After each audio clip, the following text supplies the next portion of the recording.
Mirëmbrëma të nderuar teleshikues që flas nga studio emisionit Opinion, si çdo të martë mërkur në orën 22 dhe të njëjtën në orën 21.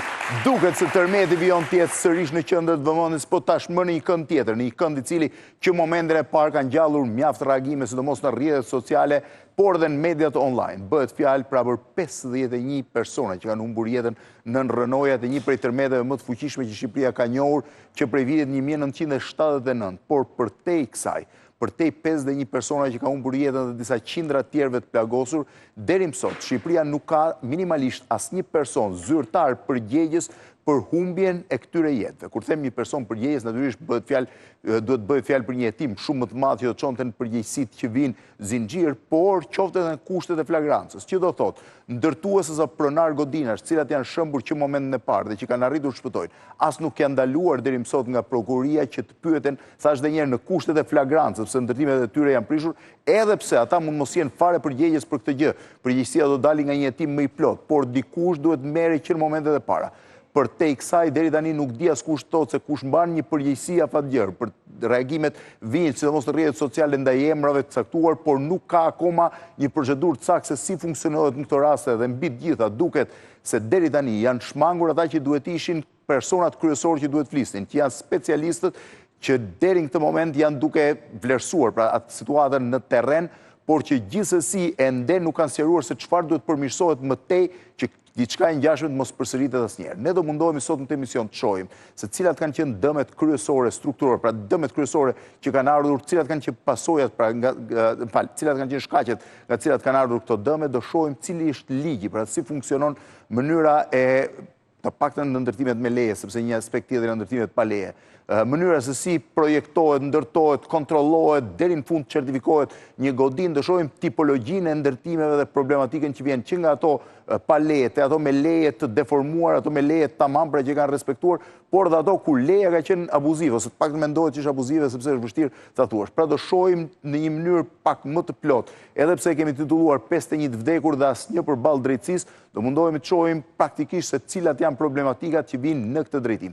Ndërkohë që do jemi në pjesën e parë dhe në pjesën e dytë me këtë temë, në pjesën e tretë do të fokusohemi tek një ngjarje që ka kaluar edhe pse kishte një lidhje me tërmetin, është shembur dje në Tiranë, në qytetin Studenti, godina 15 e cila ka shërbyer rreth 3 javë si seli e opozitës parë në dhjetor vitin 1990. Kemi shkëputur një pjesë nga dokumentari dhjetorit 90 i cili flet për krijimin, pra për lëvizjen studentëve dhe krijimin e Partisë Demokratike në dhjetor vitin 1990 do të jetë në pjesën e tretë. Ndërkohë, që nga ky moment është kjo godinë që po shihni mas shpinës time, sot në gjendjen aktuale, pra siç ishte në momentin e shëmbjes, ndërsa godinë pamja e mparshme ishte se si ka qenë në dhjetor të 90-s, ma nxjerr edhe një herë, këtu pra është se si ka qenë në dhjetor të vitin 1990. Një godinë cilën në fakt nuk rrinin student, por rrinin familjar të streuar atje prej vitesh. Ndërkohë në Facebook, në Opinion TV Show, kemi shtruar pyetjen a duhet ishin ndaluar menjëherë ndërtuesit pronar të pallateve të rrëzuara nga tërmeti. Bëhet fjalë për ato që u sheshuan që momentin e parë. Edhe pse insistoj edhe një herë mund mos jenë përgjegjës, por gjithsesi një hetim do të çonte tek përgjegjësitë reale, që mund të ishin tyret ose jo. A duhet ishin ndaluar menjëherë ndërtuesit pronar të pallateve të rrëzuara nga tërmeti, po ose jo? Opinion TV Show në Facebook. Ndërkohë ju mund na ndiqni në të gjitha format tradicionale të ndjekjes, por edhe në live stream në tvklan.al ose opinion.al, tvklan.al ose opinion.al. Ndërkohë, para se të nisim me prezantimin e të ftuarve, le të shohim një kronikë hyrëse që flet pikërisht për këtë. Thash edhe një herë, jemi para një distancë kohore tani të mjaftueshme, thuajse 2 javë, ndërsa jo të plota 2 javë, kur Shqipëria nuk ka dhënë akoma një përgjigje për rreth 51 të ikur nga kjo botë dhe rreth 900 të plagosur. A ka një përgjegjës të vetëm? Kemi parasysh që kur tërmeti shkundi Turqinë disa vite më parë, që në 24 orët e para patim mbi 70 të arrestuar dhe më pas numri atyre që u dënuan shkoi në rreth 300. Pra rreth 300, ndërkohë që ekspertët e Kosovës, kam një person që mund të vërtetoj në studio, deklaruan që kur kanë kërkuar projekte dhe shumë prej godinave që kanë shkuar të verifikojnë, kanë parë kolaudime të firmosura pa asnjë emër, pra pa asnjë emër, thjesht një firmë dhe një mishmash administrativ që është për të projekte. Ne do t'i shohim, kemi edhe mënyrën se si funksionojnë. Por le të ndjekim kronikën e parë. Material numër 6.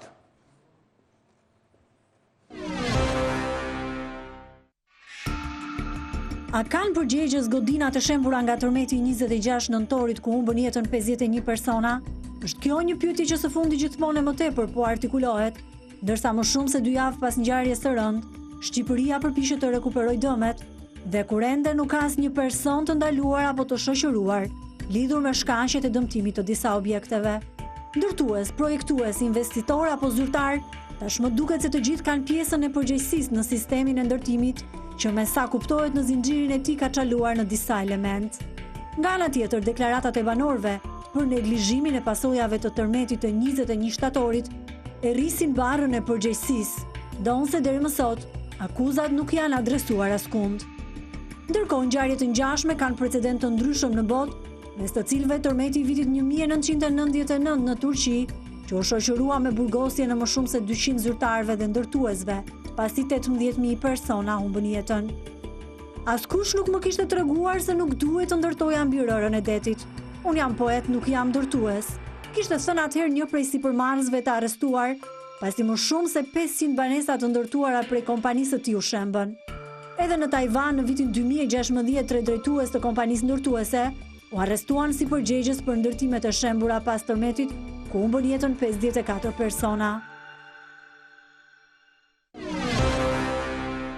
Ndërkohë që nuk kanë munguar komente dhe me qënëse shqiptarët, zakonisht kur i referohen të huajve, kanë një lloj besimi më të madh se sa tek reagimi brëndash, vjen ky është mosbesimi vjetër.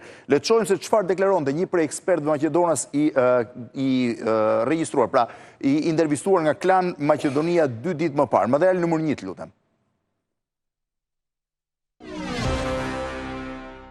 Fuqia e goditjes, por edhe ndërtimet jo kualitative, janë 2 shkaqet që tërmeti 26 nëntorit shkaktoi aq viktima dhe dëme materiale, thot eksperti i inxhinjerisë së tërmeteve nga Maqedonia e Veriut, Mihail Garevski, i cili këtyre ditëve kishte vizituar zonat e prekura nga tërmeti.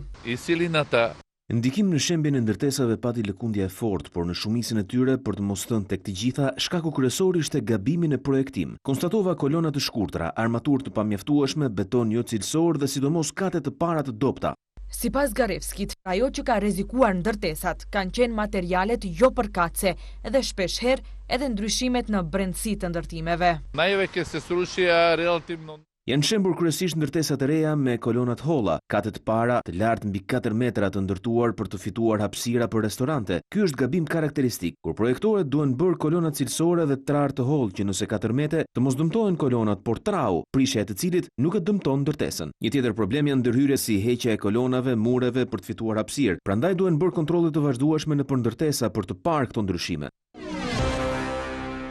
Ishte ky pra reagimi i njëri ekspertit ardhur nga Maqedonia, thash ne në përgjithësi kemi pasur më tepër besim tek ekspertët e huaj se sa tek shqiptarët, ndërkohë që ajo që ai thot në fakt është thënë dhe stërthën në studio gjatë gjithë këtyre ditëve pas tërmetit, edhe pse është paralajmëruar dhe përpara tërmetit midis atij të shtatorit dhe të nëntorit. Ndërkohë dhe njëherë në opinion TV show, a duhet ishin dalur më njëherë ndërtuesit pronar të pallateve të rrëzuara nga tërmeti, po ose jo, në opinion TV show. Ndërkohë, më nxirr pak tabelën numër 3, kemi zgjedhur disa probleme, disa po i quaj tipologji të ndërtimeve që nxjerrin mjaft pikpyetje. E para, çfarë do bëhet dhe kush i certifikon ndërtimet pa leje? Mendohet që rreth 300 e ca mijë ndërtime, 300 deri në 400.000 ndërtime pa leje do shkonin për legalizim. Po kush garanton se çfarë sigurie kanë këto ndërtime, qofshin për biznesi apo për banime private? E dyta janë ndërtimet që kanë marrë leje, por nuk e kanë respektuar lejen, që shpeshherë pra kanë marrë leje për 4 kate, janë bërë 6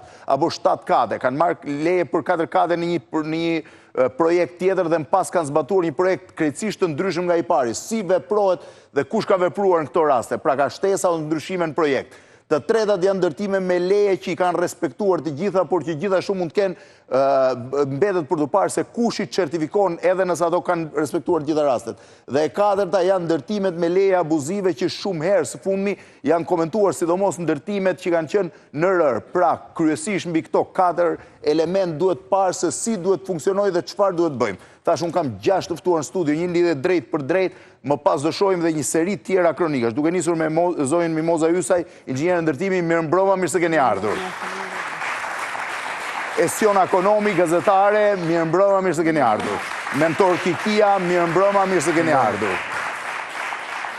Marim Biçogu, projektus, mirëmbrëma, mirë se keni ardhur. Artan Shkreli, zëvendësministri i ndërtimit, mirëmbrëma, mirë se keni ardhur. Agim Seranaj, po ashtu konstruktor, mirë mbrëma, mirë se keni ardhur.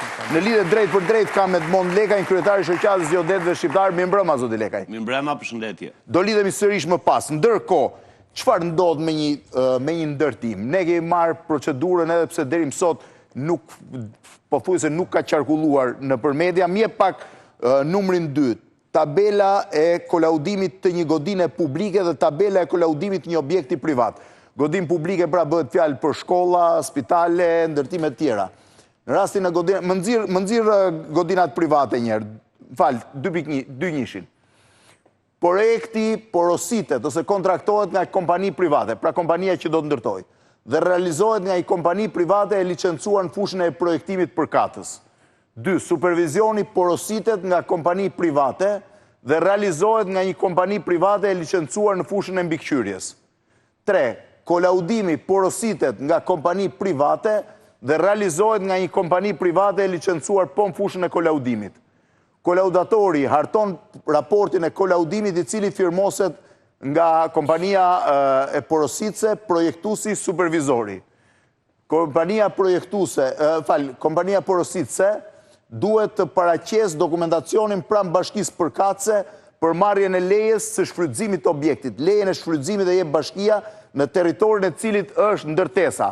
Pra duket sikur të gjitha hallkat kalojnë në një strukturë që nuk ka të bëjë drejt për drejt me shtetin dhe shpesh shumë prej leje thash janë të pafirmosura. Edhe pse pyetja që ne kemi bërë është çfarë ka ndodhur deri tani, jo vetëm me këto procedurat, por edhe në rastet e flagrantë. Ju kujtoj kemi edhe një kronik që në vitin 2008 kur pati një shëmbje pallati në Gjirokastër pati minimalisht në atë kohë 5 ose 6 të ndaluar që në momentet e para, edhe pas përgjegjësia atyre u verifikua se çfarë po ndodhte. Shkreli, çfarë po ndodh në fakt? Duket s'ka asnjë përgjegjës për momentin. Ky është një moment... E di që kjo nisë gjithmonë me një kur flitet për përgjegjës, po? Ja është sepse nuk di nga ta fillosh. S'di nga ta fillosh, fillohet nga ajo që është më rënda, 51 viktima, asnjë ndaluar.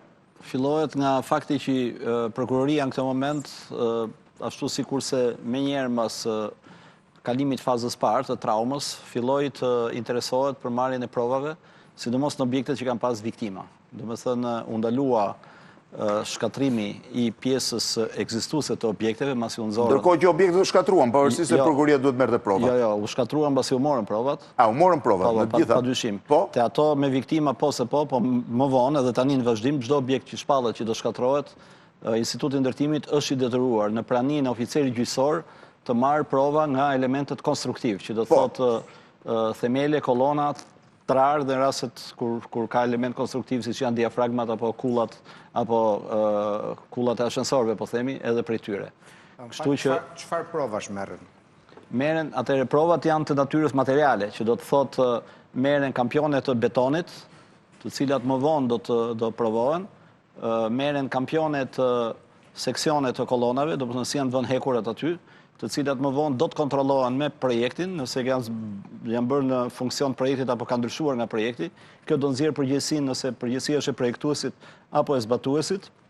Dhe natyrisht kjo do nxjerrë... Kjo bëhet fjalë për ato që janë me projekte, po ato që janë pa projekt? Ato që janë pa projekt provat merren njësoj, domethënë, edhe do shikohet nëse ajo kompani e cila ka bërë këtë, sepse që do thotë ata që kanë ndërtuar pa leje, kush e vërteton? Nuk ka pa projekt, por mund mos ekzistoj projekt i depozituar, që do të thotë kompania e cila ka ndërtuar, po themi pallate në fjalë, pavarësisht që nuk gjendet projekti, sepse mund ta ketë bërë dhe pa leje, po themi dhe nuk e ka depozituar projektit, nuk ka zbatuar kushtet teknike, se ka dhe objekte pa leje që i zbatojnë kushtet teknike, sikurse ka dhe objekte me leje që nuk i zbatojnë kushtet teknike. Që do thotë kur nuk është depozituar asnjë letër, asnjë projekt, si do vërtetohet kush është kompania që ka ndërtuar?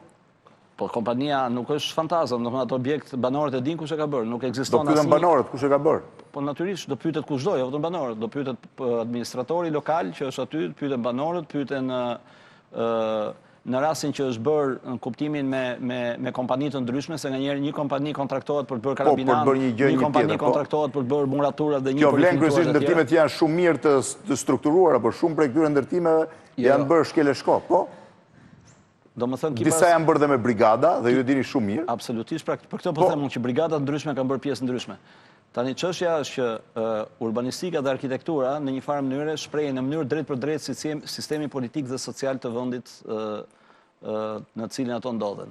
që do të thotë dhe një pjesë e mirë e godinave në Shqipëri, ose flasim rastin ndërtime pa leje që nuk ka qenë pak për hirës vërtetës, shprehin në mënyrën më elokuente edhe tranzicionin e vështirë që Shqipëria ka patur. Që do të thotë aq i vështirë sa ka qenë transicioni politik, aq i vështirë ka qenë edhe krijimi i thurjes urbane në Shqipëri dhe i cilësisë ndërtimeve. Dhe deri tani thatë që prokuroria ka marrë dëm, por nuk ka asnjë person ndaluar. Kikia, duhet kishte të ndaluar momentet e para? Po. Shika, më bëri përshtypje një përshkrim që i bëri zoti Shkele që pasi kaloi trauma, pasi gjithë ishin në traumë në fakt, unë mendoj që prokuroria nuk duhet jetë asnjëherë në traumë, sepse edhe kur ka tragjedi të mëdha, prokurorët janë në krye detyrë që për të vajtuar, por për të mbledhur provat e krimit. Në fakt, nga raportimet e gazetarëve në terren, rezulton që pallatet e para që janë shembur në mënyrë të kontrolluar, apo pallatet që ishin shembur totalisht nga tërmeti dhe pasi ka përfunduar operacioni i kërkim shpëtimit, janë larguar rënojat pa u marrë provat nga prokuroria.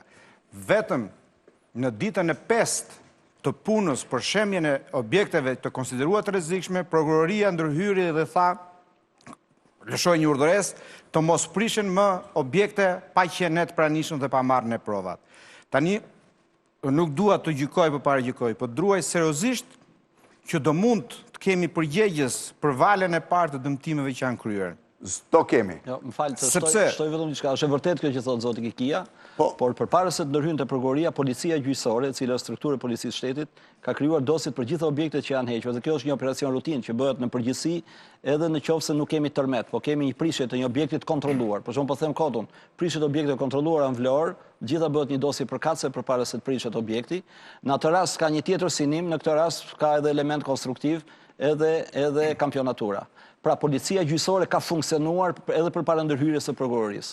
Këtë dhënë kam nga policia, nuk është se unë merrem me këtë aspekt. Prokuroria pasaj është si thoni. Raportimet e bërë po prapë në media të gjithë inxhinierëve të huaj, Fevziu tha pak më parë që ne të gjithë flasin kryesisht po që më i fortë se sa tërmeti ka qenë ndërtimi abuziv që ka sjellë dëm. Se besoj më shumë tek ata është sepse ata flasin. Ekspertët shqiptarë nuk kanë pranuar të flasin deri tani sepse janë në presion të mos flasin.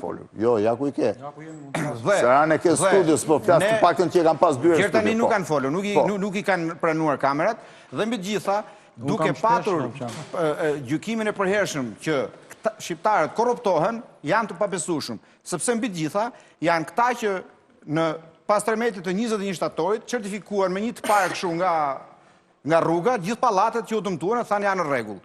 Dhe tani pam se sa në rregull ishin. Problemi është tek veprimi i drejtësisë tani. Ndërkohë pastaj është një problem tjetër që pallatet që janë deklaruar të pa banueshme në 21 shtator nuk u bllokuan, njerëzit kanë hyrë prapë. Unë nuk mendoj që direkt me rënje tërmetit duhet mbushet burgu me inxhinierë me ndërtues. Nuk thash për këtë. Por vazhdoj të jem shumë skeptik për fazën e parë të hetimit. Marrjen e kampionëve të materialeve të ndërtimit, sepse sipas referimeve të ekspertëve tuaj, gjithçka ka çaluar tek materialet e ndërtimit. Te materialet dhe projektet. Ndaj, ja, vetëm se koncernin. Po, Konomi? Provat nuk janë vetëm tek kampionët që marrin në ndërtesa, provat më të rëndësishme besoj që janë tek zyrët urbanistikës së bashkive të prekura. Dhe aty është thelbi nëse do të shkojnë të gjejnë gjithçka që kërkojnë aty, në Bashkinë Durrës ka patur një pretendim se jo çdo dosje e kërkuar pikante këtyre godinave të shembura apo të dëmtuara rënd janë dhënë apo janë gjetur nga prokuroria. Ka një ide sa ndërtime janë me leje dhe sa janë pa leje nga ato që janë shembur?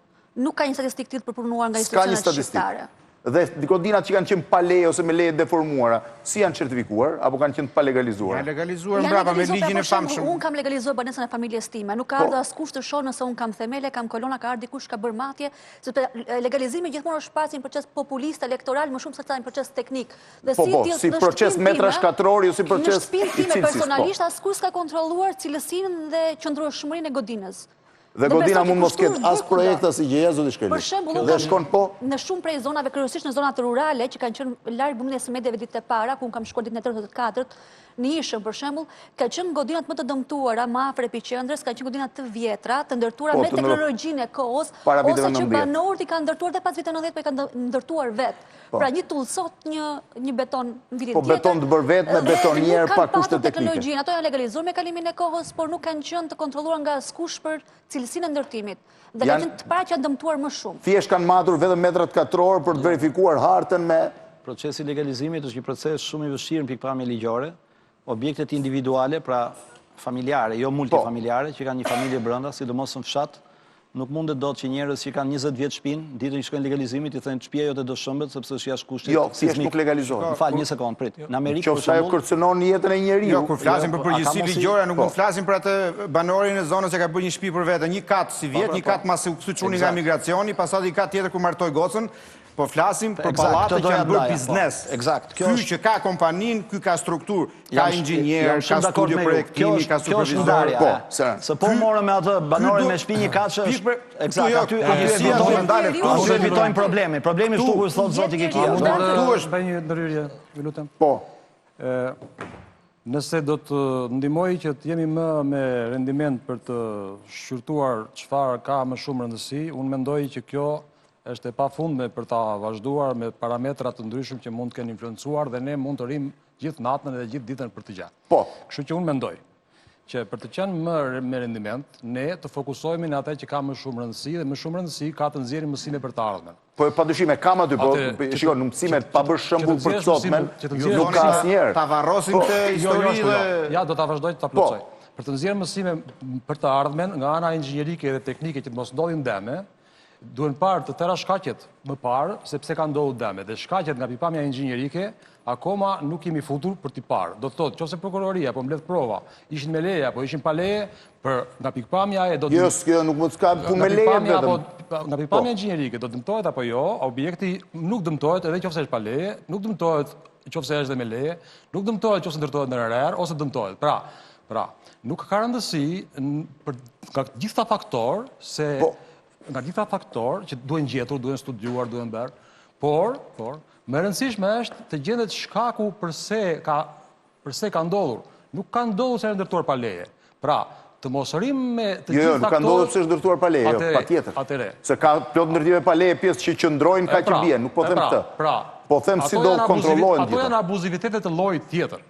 Dhe ato abuzivitete edhe mos kishte ndodhur tërmeti, ato... Serane, dikush duhet mbaj përgjegjësinë këtë vend? Sigurisht. Për 51 viktima, minimalisht 51 viktima. Sigurisht që duhet mbaj, po duhet mbaj sipas përgjegjësisë dhe gabimit që ka bërë. Patjetër. Dhe nëse ne i masivizojmë dhe i bëjmë grup të gjitha, nuk ka për dalë asnjëherë as i pajtor. Çdo më thënë grup të gjitha. Ja, nëse i përzijmë të tëra parametrat, pra, parametrat duhen të jenë të analizuar sipas fuqisë dhe rëndësisë që kanë për t'i shkuar në drejt kësaj pune. Nga inspektime që ju keni bërë, çfarë rezulton gjithë? Atere. Kjo ka shumë interes për ta ditur. Po, ju lutem, slajdin e parë... Ja, vetëm sekond, shkreli vetëm një minutë. Shkreli më thonë që në Thuman dhe Pallati Durrës janë shëmbur dhe pastruar pa shkuar prokuroria fare. Kush thot? Pallati që mori 24 viktima. Persona që kanë qenë atje. Jo, pra, unë këtë jam duke thënë që domethënë përgatitja e dosjes ose e materialit është bërë përpara prokurisë nga policia gjyqësore, thashë që është pjesë e strukturës policisë shtetit. Prokuria ka vepruar më vonë, është futur më vonë. Po pse ka vepruar më vonë? Se duhet vepronte në kohë. Duhet pyesë prokuroria. Sigur të vritet i njëri aty në rrugë dhe prokurorit vej mas 3 javësh tash. Dhe çfarë gjën? Edhe me këtë, më fal se po ndëri. Edhe me këtë problemin që ekspertiza teknike është e Institutit Ndërtimit, ka një konflikt interesi. Realisht, sepse së pari është instituti për objektën mbi 100 milion, me vlerë investimi mbi 100 milion lek, oponenca detyrimi ligjor është dhe bërja oponencës teknike. Dhe janë vetëm 2 institucione shtetërore të cilat bëjnë oponencën teknike të projekteve. Instituti Ndërtimit dhe Universiteti Politeknik së fundmi, se në fillim ka qenë domeni Institutit Ndërtimit. Tash, si mund të shkoj një institucion që i ka bërë oponencën projektit, të bëj dhe vlerësimin është në rregull, s'është në rregull, është i përdorshëm, s'është i përdorshëm objekti, të shkoj dhe të bëj grumbullimin e provave. Pra ka bërë një vlerësim në projektit dhe ka dhënë okej, pastaj shkon verifikon tani është i banueshëm, merr dhe provat për të njëjtin projekt që ka bërë vetë. Jo që ka bërë vetë, jo që e ka bërë për oponencën vetë. Kështu që këtu ne fillojmë me çdimin e krijimit të besimit që ajo që po bëhet si hetim, normalisht është një hetim i bërë mbi baza të shëndosha dhe mbi sistem. Për mendimin tim, Instituti i Ndërtimit është ngarkuar me më shumë detyra se ç'mund të mbajë në një situatë të tillë. Seranaj, po? Po, për mendimin tim, ose më fal. Po, i kërkove Slajtin, po, mje pak slajdet që ka sjellë Serani me vete. Po, slajt, ja të fillojmë slajtin e parë, që tjetat jenë ekran, nuk ka, jo për të lodhur shumë, slajti na ndihmon edhe kur e shohim vizualisht. Po. Atë që ne përgjithsisht jemi të aftë apo të paaftë për të bërë në çdo proces që jemi. Slajti 0, lutem. Po. Slajti i parë është një tjetër, ka pagu. Po. Një më lart. Më sipër. Më sipër. Kemi më sipër. E mirë, ajo ishte, po. Po, lërë aty ku ishte, po. Ajo më lartë, që të shfaqet ajo, ashtu. Edhe ja po e filloj nga fundi unë. Po. Që do të thotë. Hajde ma shpjego këtu, se nuk të është ashtu aty. Që të shpjego aty? Po. Aty nga fundi do të thotë që çfarë po ndodh sot. Po. Pra, ne po vazhdojmë të bëjmë gabimet që kemi bërë në vite dhe ne do të vazhdojmë të bëjmë gabime për sa kohë nuk marim vesh se që ndodhë, se që bëhet, edhe i pa organizuar që ka bërë gabime. Ja, që po bëhet. Këto janë rëzuar një objekt. Edhe sot, kur shkojmë atje, kjo foto të djeshme. Foto të djeshme, nëse grupi i aktit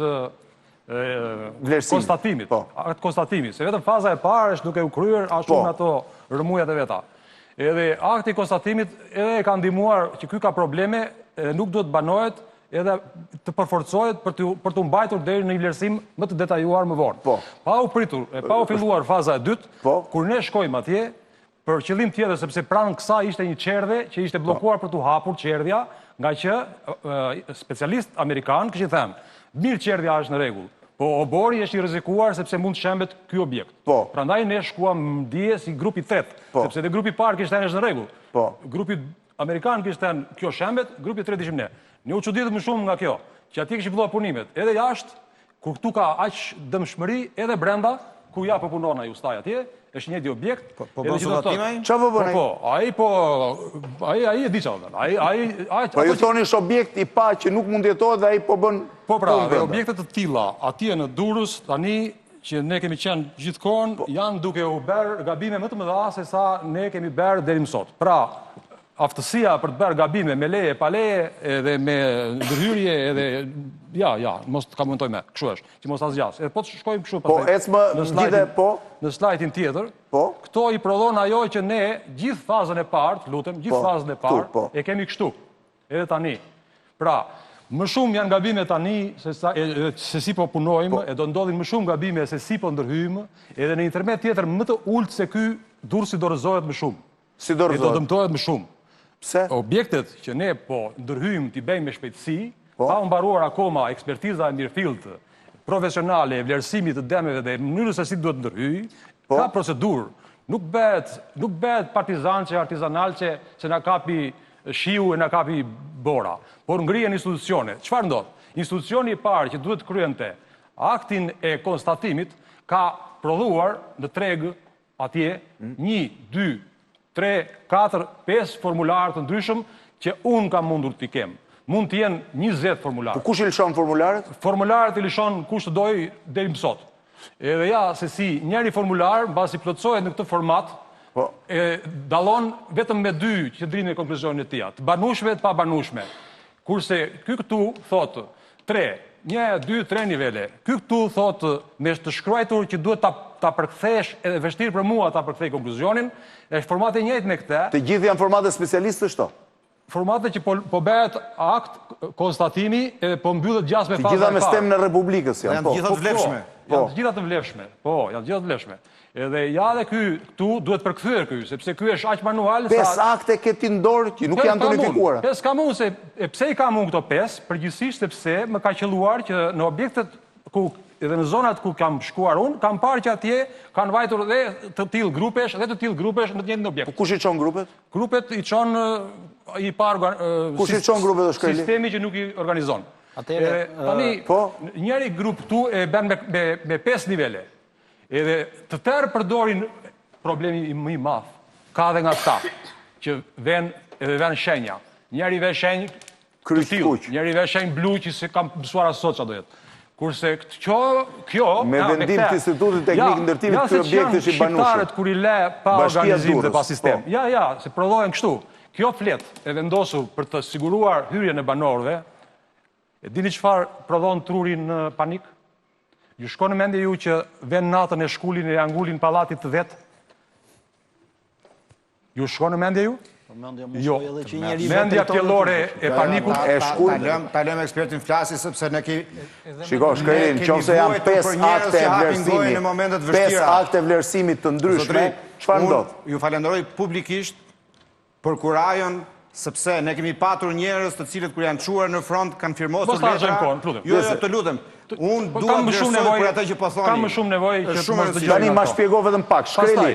Jo, ka akoma, ta mbaroj të slajdi. Pra një pallati i vën një rreth me blu. Tjetrit i vën një kryq keqja kur nuk je në sistem. Nuk mbaron e keqja. Gjyra e kuqe. Ato janë kode, më çdo më thon, një blu, një ai me kryq, do të thotë që ky pallat është i pabanueshëm.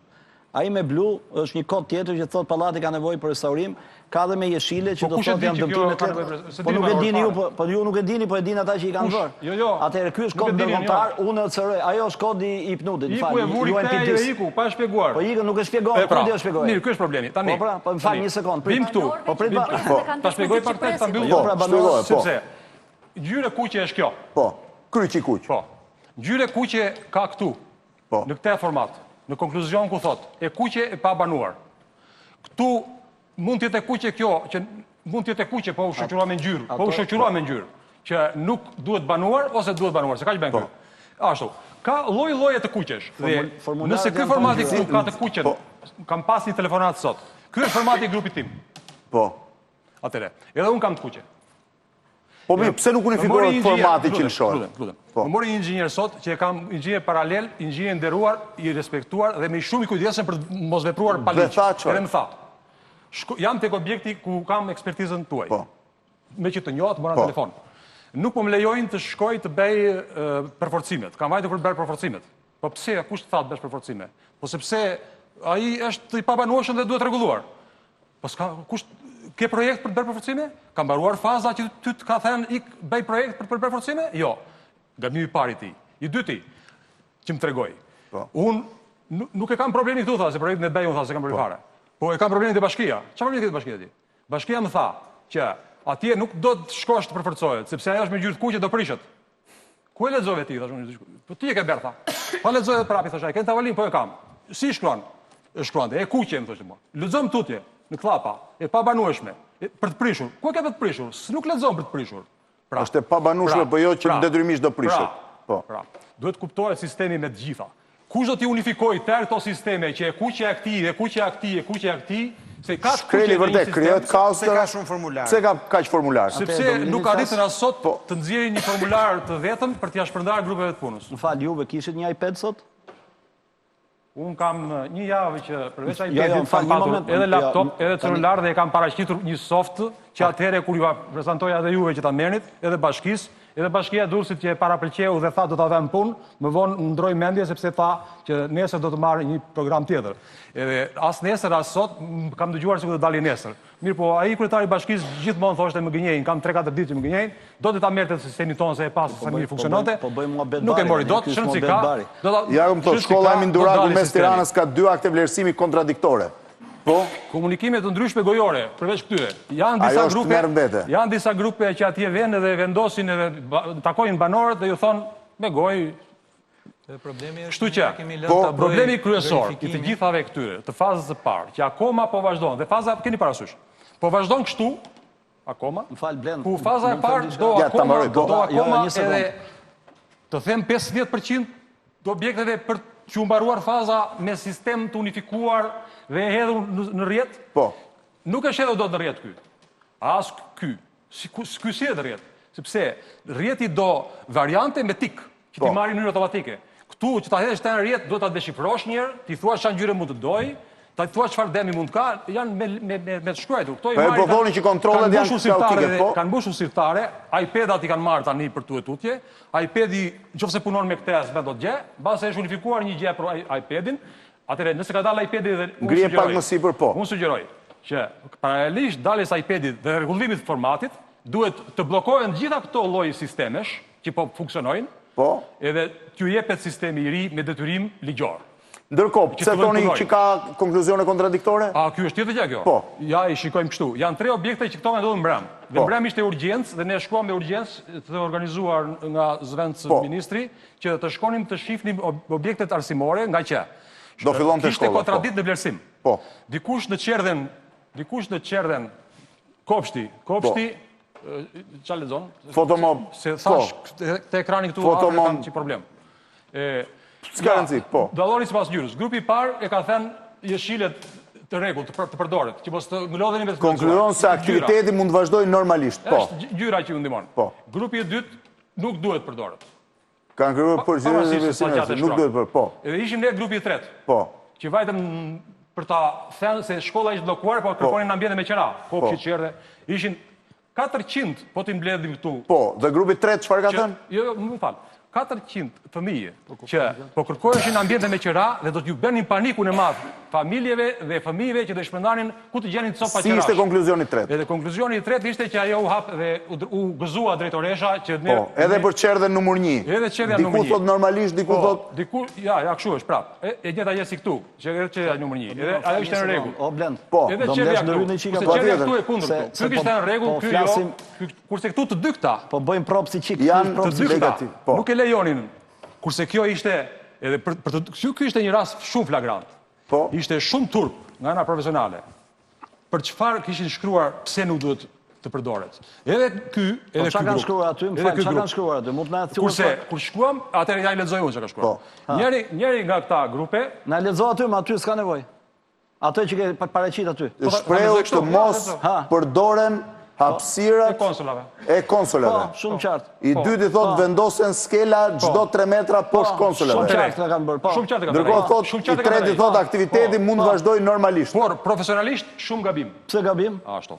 Do ta shpjegoj me detaje. Po, me detaj. Atëre, ky që thoshte që nuk do të përdoren konsulat. Po, nuk do të përdoren konsulat. Çfarë kish para ai? Atë që shumica e jon e sheh rrugëve kur ecën për konsula. Çfarë? Shojmë atje ku muri, nëse ke konsul me muri i dhomës vjen te konsuli, ashtu ishte qerdhja atje, kishte diktare pastaj. Ndodh që ka një plasaritje midis murit ku takon tek betonarmeja e konsulit.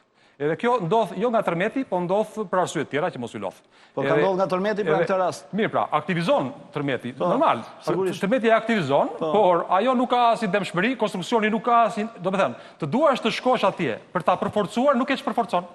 Për ta bërë të përdorueshme. Ne merrem që tërmeti ka 3 ditë atë. Kurselin, qofse për një objekt ka 3 vendime kontradiktorë, hajde t'ja bëj shkopin tjetër. Hajde dil këtej. Shiko se po bëjmë një provë si çik. Jo, dil këtej. Jo, do të lë kamerën shofi çik. Po jam kamerë ka dhënë. Po shoh vetëm këtë këtu. Këtë këtu. Hajse dalojmë. Tani ky këtu thot mund të vazhdojmë mësimin normalisht. Po. Kjo e kuqa nuk thot asgjë të tjerë, vetëm thot që kërkohet vërtetim që të jetë një subjekt i licencuar. Sepse ka shumë mundësi që në rastin kur e thënë të vazhdojnë normalisht, mund të ketë qenë një inxhinier i cili ka qenë inxhinier i institucionit shtetëror, por nuk ka qenë i licencuar. Dhe këta kanë thënë që duam një person të licencuar. Këtu nuk ka asgjë kontradiktore në këtë mes. Për çfarë paraqiten këto? Se nuk e kuptoj. Se kjo është kot. Po pse ai grupi i dytë, grupi i dytë. Çfarë do lloj grupi? Më marrim këtë grupin këtu. Ja çka ka këtu. Kanë kërkuar thot inxhinier të licencuar që ka lënë kështu. O vllai dashur, ka mundësi të dhe nuk po shkoj. Ora, është një të flet kjo. Tani lezohet çfarë thotë. Nuk është të flet kjo.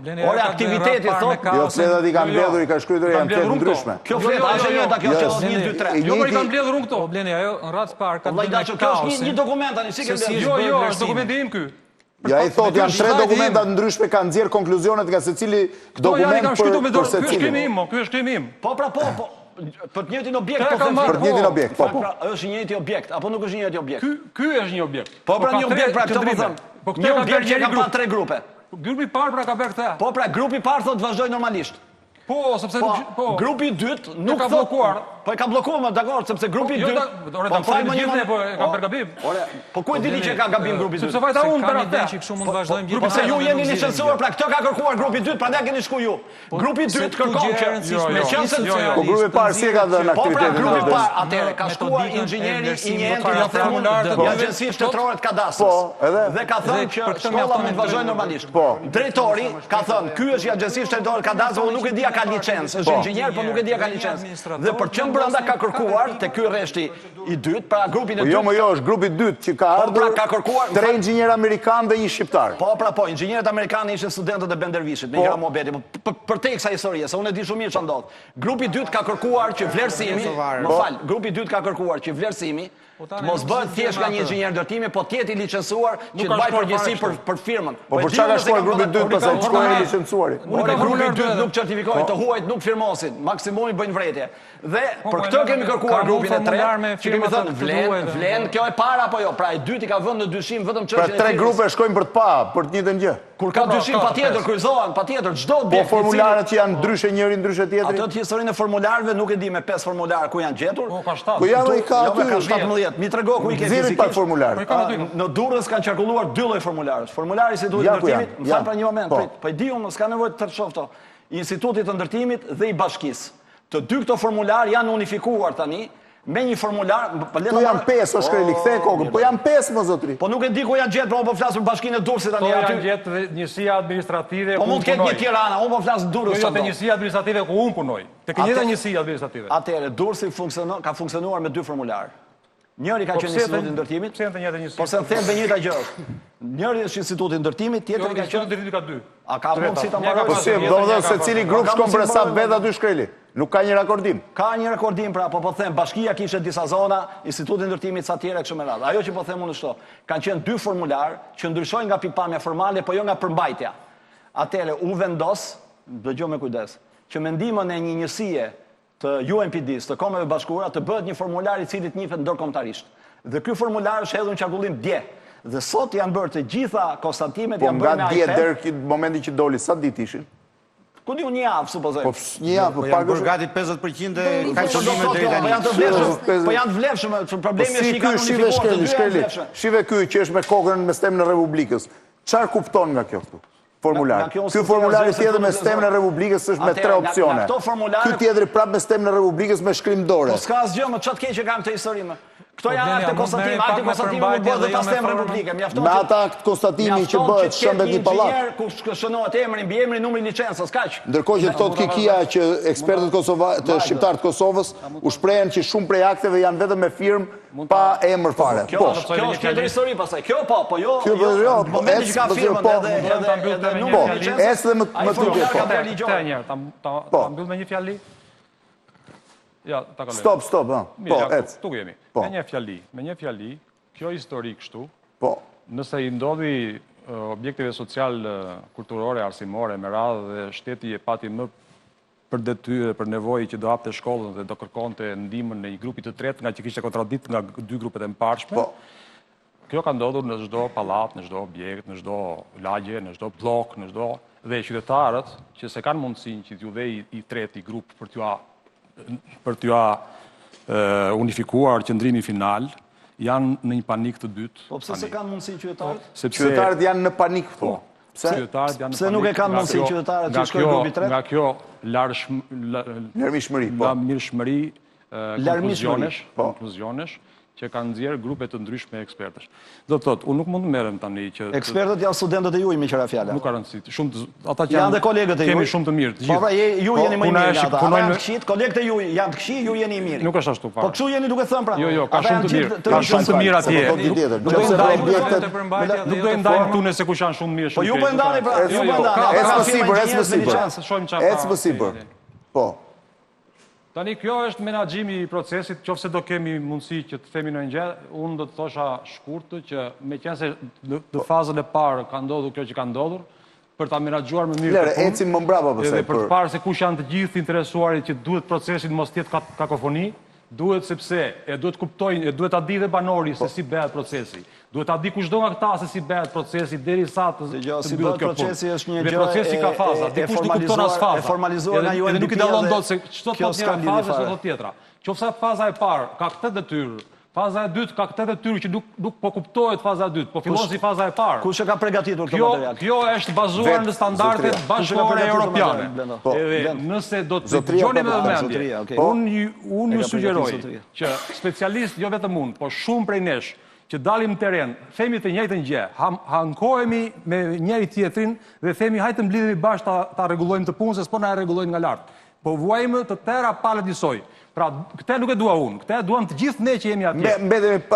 Mbetëm këtu njerë, vetëm sekund. Ky është menaxhimi i faza 3. Pra, faza parë është vetëm konstatimi, faza 2 është ndërhyrja atje ku do... kjo faza e dytë ka filluar të hyjë pa i bërë këto. Duhet bërë këto, duhet gjetur shkaqet, duhet llogaritur kostot, po kostot llogariten duke bërë ca gjëra. Po dhe hartime pastaj ato janë vjen më mbrapa, po. Nga faza e dytë duhet prodhohet ky manuali, pastaj fillohet ndërhyjet atje. Serani, një pyetje. Çfarë jeni duke Nga thënë? shkaqet e deri Kjo po ndodh, çfarë po ndodh sot? Sot po ndodh, njerëzit nuk dinë edhe thonë kostua ka mbaruar, është gjetur. Kush thot njerëzit? Njerëzit po thonë që ka shumë njerëz tani thonë se ma morë shkopin. Po, merë shkopin. Tani po ja se mos vet atje, se as nuk shikoj mirë atje. Do me thënë, të tjerë thonë edhe po lejohen të punojnë. Si mund punosh ti, kur ti akoma nuk di kishte një punëtore, pe brenda... I po punon pa leje që ka gjetur zotria. Ti nuk di kodin akoma. Kush e ma përgjithsi? Kush e ma përgjithsi në ma vetë më ndërtimin e pallatit. Tani se po bëjmë vetë kodin. Ti nuk di kodin se punon ti. Po, Për shkak se në disa godina ka shkuar 3 grupe, në disa s'ka shkuar askush dhe u bën 14 ditë, unë kam takuar në pallatin e zonën e plazhit të Durrës. Sa ditë u bën, fal? Banor, u bën 14 ditë. Si bën 14 ditë, kur ka 14 ditë? Bën 2 javë, sot u mbyllën 2 javë. Në disa si godina u ka mbyllën? shkuar disa njerëz, disa s'ka shkuar askush, unë kam takuar ne banor që kanë bëjmë marrë mirë- installar dhe po riparojnë vetë ne godinat e bëjmë brendshme. mirë- Duke mos ditur se nga të shkojnë. Godina që ruajnë strukturën, por që kanë rënë muret e brendshme, kanë takuar banor që kanë shkuar me installar I denoncuat ju këta që po bëjnë ndërtim pa leje? Unë nuk kam detyrë mi nxirr pak ja kam te Mindurakut që janë dy kontradiktore. Mi nxirr pak te Mindurakut. Siç i keni. Pa leje duhet bëhet denoncimi. Po. Ndërtimet pa leje, ndërtimet pa leje janë veprim penal. Ju duhet ta denonsoni. Banorët e një pallati. Denonsojeni më kaq mbaron historia, po çfarë do bësh Jepet tani? ky akt i Nëse një njeri fillon të ato shpinë, çfarë do bësh? Jo, deri tani. Do futesh ushtrin, nëse ju bëllon nuk shpinë i njerëz. shkoni pas 14 ditësh, Jo, pas 14 ditë, pas 14 muajve mund shkohet. Ja, një minutë. Njerëzit kanë përcjellë Kam një pyetje nga qytetarët. Pas konstatimit këtij raporti i babanushëm, i banushëm e tjerë. Banorëve pse nuk i jepet një kopje këtij akti, por thjesht dikush të thot me gojë që po nuk ka shkuar në shumicën e pallateve. Atëre, në radhë parë është kaluar mbi 50% pallateve. Procesi ka qenë shumë i shpejtë. Flitet për mijëra objekte, për qindra mijëra objekte, bile nëse flasim për gjitha qarqet që janë gotit nga objekti.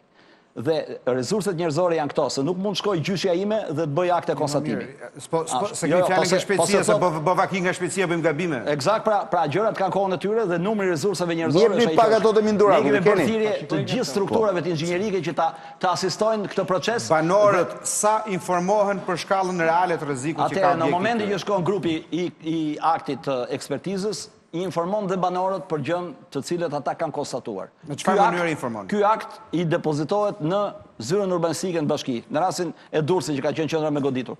Çdo njeri mund të shkojë atje dhe të marrë fotokopjen e aktit, por ky akt nuk është përfundimtar. Sikurse pa dhe ka ajo skema aty pa autor. Kjo është shkolla, po. Mbas akt ekspertimit bëhet vlerësimi i dëmit dhe bëhet projekti përkatës për ndërhyrjen nëse do ndërhyjet, nëse vendoset që të bëhet një ndërhyrje. Kjo gjë bëhet me leje. Pastaj lejen e kërkon ndërmarrja e ndërtimit, e kërkon individit e tjerë. Më nxirr 2 aktet e ekspertimit më te Mindurakut, jo foton e shkollës. E keni përcaktuar dhe ka mundësi që do duhet ta ndroni, sepse me VKM që e keni miratuar në tetor të këtij viti, pas tërmetit shtatori, normalisht për rastet e fatkeqësive natyrore siç është kjo të tërmetit, të drejtën e kryerjes projektit, relacionin tjetrën, mi nxirr të dyja. për leje ndërtimi nëpërmjet sistemit i Albania e ka vetëm Instituti i Ndërtimit. Pra, ky instituti na del gjithandej. Jo, nuk e ka instituti. Jo, është VKM-ja, mund ta hap të lexoj tash. Instituti i Ndërtimit miraton projektet, po nuk i bën vetë për rastet e... Nëse do merrem brapa me mënyrë. Është VKM-ja, çfarë do ndodh tjetër dje? Unë Mi që pra, ditët e para që kam inspektuar. Ja, bëjmë sekondë. Deri më sot nuk ka asgjë botuar VKM të re. Nuk mjafton të mos e bësh. Problematika kryesore. Neni 6 për riparimet. Nëse do ndiqni logjikën time që të kuptoj dhe një shikues sepse hysaj.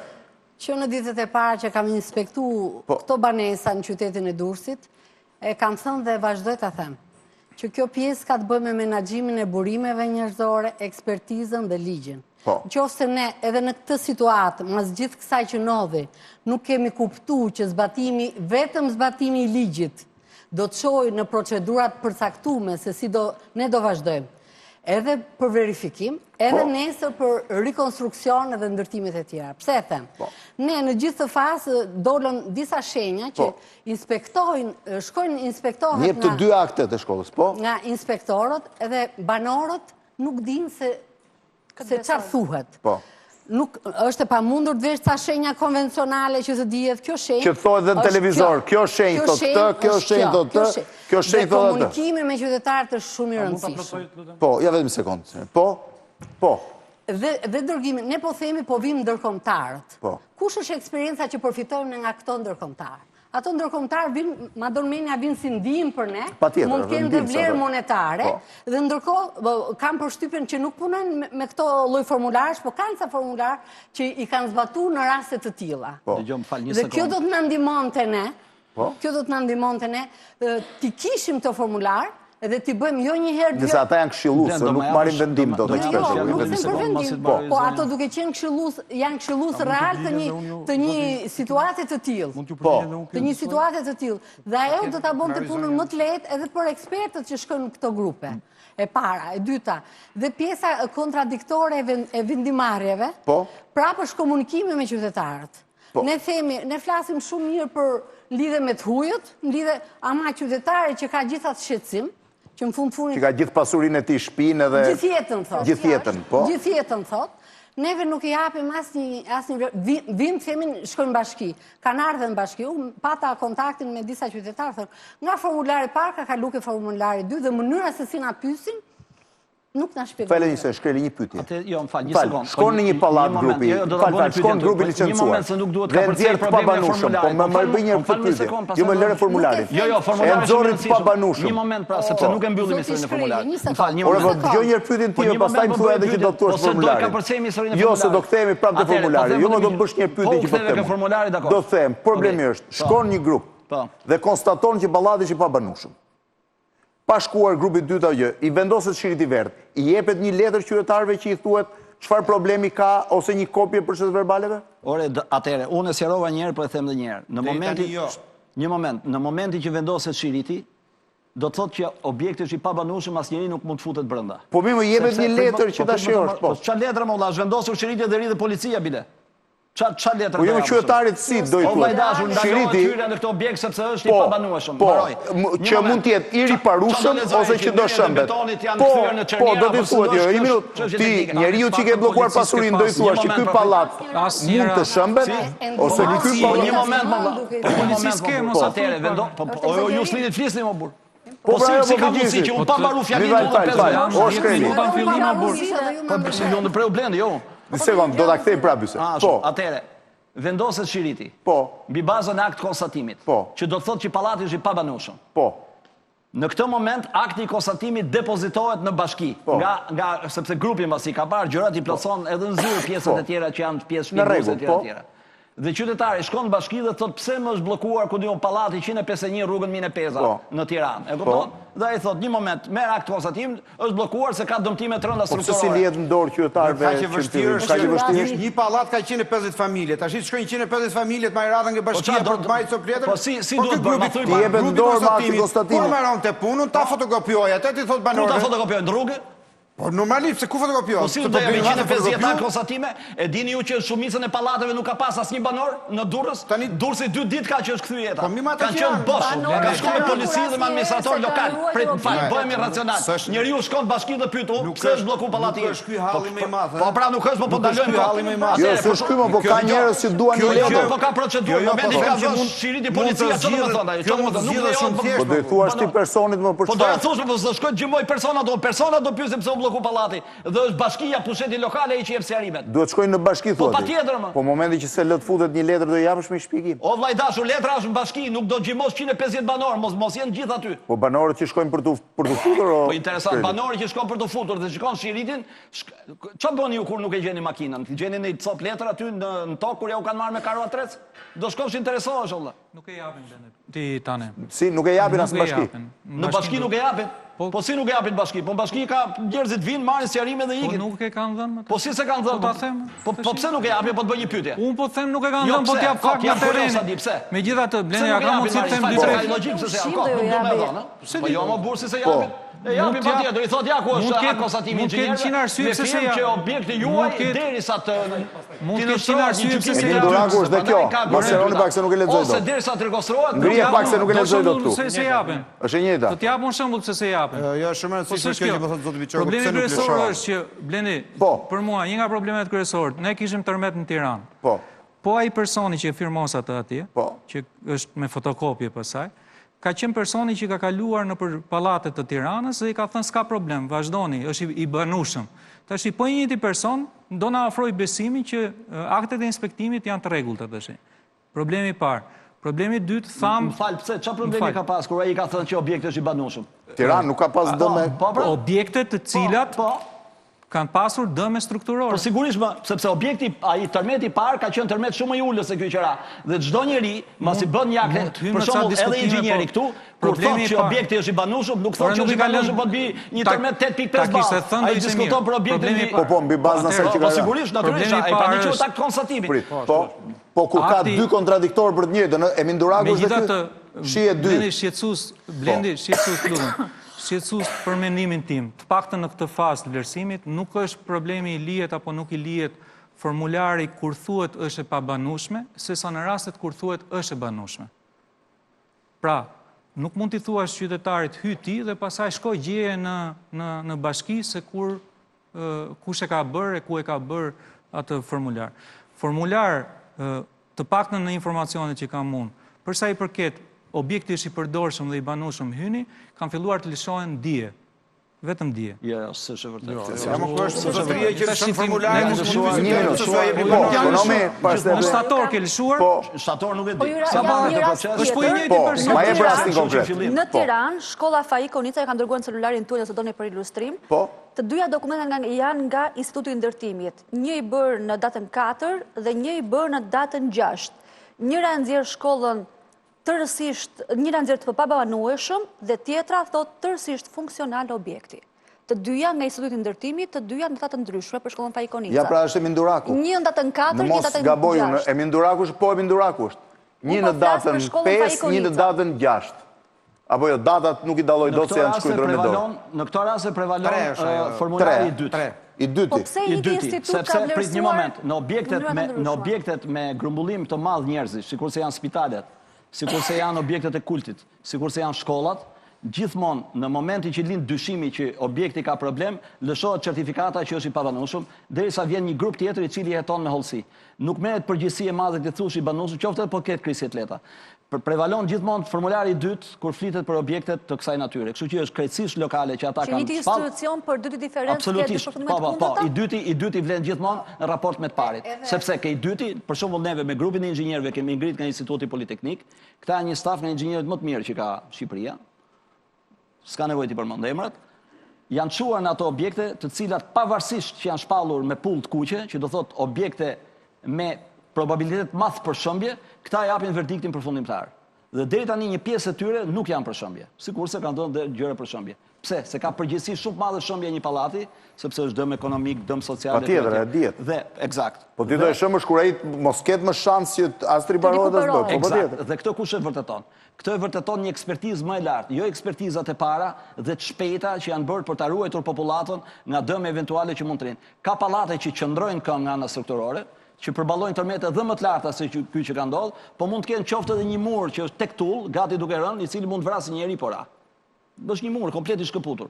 Problemi I madh I zbatimit në Shqipëri është që muret ndarse, po marr një gjë krejt banale, nuk janë të lidhura me sistemin konstruktiv godinës. Nuk kanë ato brezat e holl që duhen bërë çdo metër e gjysë etj. Që është një çështje e zbatimit. Pra, duhet të themi I pabanueshëm shpall edhe një objekt I cili strukturohet shumë I mirë. Sikurse I pabanueshëm mund të jetë një objekt që mund të ketë rrezik shumë të madh. Këtë e certifikon një grup I dytë. Që mund mos ta ketë të dukshëm dëmtimin, po mund ta ketë strukturor. Tani, çfarë ndodh me formularët dhe me këtë duhet ta mbyll mohabetën e formularëve. Kanë qarkulluar formularë të ndryshëm. Bashkia e Tiranës ka pas formularin e vet, I cili ka qenë nga bashkia ose nga instituti. Durrësi ka pas nga bashkia vetet. Janë unifikuar formularët tani në shkallë republike. Para disa ditësh po dje u hodh në qarkullim, mbas një javë intensive me UNPD-n. me PNUD-in që themi ne, që është organizata e Kombeve Bashkuara e cila merret me fatkeqësitë natyrore, dhe formulari që është prej 2 ditësh në Shqipëri, tani e tutje, ku idhen 10 dhënat e formularëve të parë, pra ato që janë bërë deri tani, është i unifikuar me sistemin botror të UNDP-s. Pra, njësoj si bëhet në ku diuni fatkeqësitë natyrore që ndodhet në Florida, bëhet në Gjermani, bëhet në Shqipëri. Mund të jetë më i gjerë ose më i ngushtë, po logjika e formularit është e njëjta.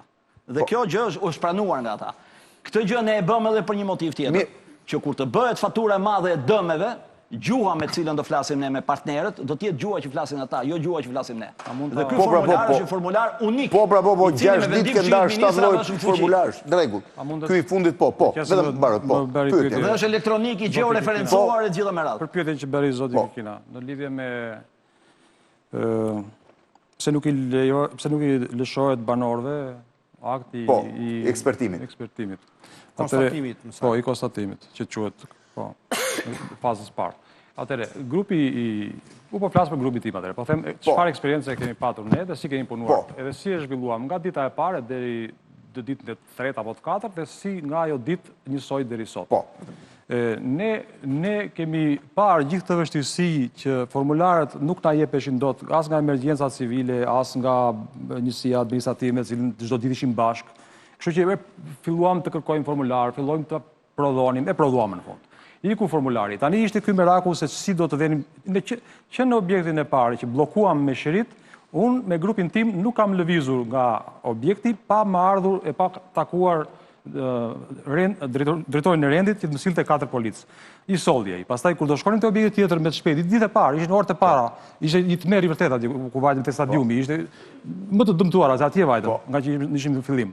Kur do shkojmë ke i dyti, unë nisëm. I thash, kush policë do vi me neve të bllokojmë të dytin? Jo, thanë këta, ne nuk luajmë se kemi marrë vetëm për këtë urdhrin. Po si do lidheni prapë marrin policin tjetër? Veç me polica. Iku puna e policave, emergjencë e parë, normal, siç i bëhet ndryshe. Herë të tjera duheshe më mirë. Kurse formularë për të shkruar vetëm me copaletre ditë e parë. Pa ama ditë e dytë ne zhvilluam formular. Edhe çfarë bëmë ne, si arritëm, nëse më jep slajdin tjetër, lutem, atë slajd që e lam aty për gjys, për të thënë që ne ju alem në dorë, çdo qytetari. Që para një jave kemi filluar t'ju alem, jo në dorë, ne ju alem në sistem. Ne ju japim linkun dhe ata e shohin vetë. Fëmijët e tyre e shohin, ja ky. Më shkruan dikush thotë, pse nuk e ngjisni ke derë më vëlla, nuk kanë hapat madhe. Ngjita aty ke hyrja. Po të futeni tani ta provoni. Po të futeni tani ta provoni. Po secili. Ai nga hyra jote çon ke tjetër, hajde zgjidhni. Kjo është një histori që atje kemi emra aty pallati numër kaq. Po jo më zoti Kikina. Unë mund të shpjegoj që të mos keni merak për pyetjen që bëni. Po vetëm kthe jep sëran, se do të fus pak lekaj, po. Për ata që filluan që para një jave ta përdorin këtë sistem. Sepse ky u reklamua në media, u reklamua në Bashkinë e Tiranës, u reklamua në Bashkinë e Durrësit, që në momenti që çfarë do të thënë, çfarë gjejnë aty? Finalizua për të qenë ky shërben për gjithë Republikën. Ku mund të hedhin të dhëna edhe nga Saranda, edhe nga Lezhë. Ata që i bëjnë vlerësimet. Po. Atëherë të lutem. Vjen njëri që i është shprishur shtëpia, ka shkuar, ka fjetur ke kushuririn zallbastar. Tani kthehet në Durrës mas 4 ditësh për të parë çka ka ndodhur me shtëpinë. Nuk ka as internet, nuk ka as ku shkoj tash të hyj ke tërmet.net.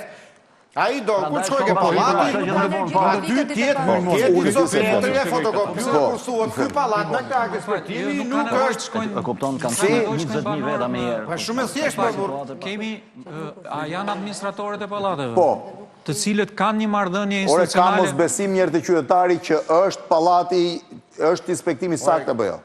8 copë në letrës, ai mund ta gjejë të ngjitur ke dera, sepse nuk mund të falsifikohet, sepse pallati ka numër, ka përshkrim, ka numër 4 dhe nuk mund ta marrë ky 8 kaçi, ta çojë ke 6 kaçi këtë copë në letrës për të hyrë brenda. Janë shumë të thjeshta gjërat. Janë burokracia, për shkak të cilave njerëzit lodhen kot më kot vin tash ai mas një jave ku s'di çfarë përbësh kë shtëpia vet, shkon atje, njëri i gjen shiritin, as shiritin vetë tjetri e kput natën edhe pastaj. Një pyetje, thënë, Hysaj, cilat janë problemet kryesore që kanë dalë deri tani nga verifikimet? Kush është problematika kryesore që kanë pallatet? Pallatet ka këto që janë për rrezik shemi, që diskutohen. Jo, si problematik, çfarë kanë? Në strukturë? Po, ka në strukturë, ka në muraturë. Që është në projektim apo në zbatim kryesisht? Ajo duhet verifikuar, nëse themi zbatimi i ligjit. Atë e di, po unë po ju pyes në përgjithësi, nga një vlerësim që shihni ju. nëse unë të pyes ku çalojnë ndërtimet Shqipëri, nuk po them kush ka përgjegjësi. Kush janë tipiket si gabime që bëhen? Ka dhe në kushtet e teknike të projektimit edhe në zbatim. Edhe në cilësinë e materialeve. Edhe në cilësinë e materialeve. Pra, edhe në projektim ka probleme, edhe në zbatim dhe në cilësinë e materialeve. Ju keni të vlerësoni, sepse deri tani jemi në fazën kur vlerësojmë. Pallati duhet banuar, duhet rekonstruktuar, duhet shembër. 3 alternativa.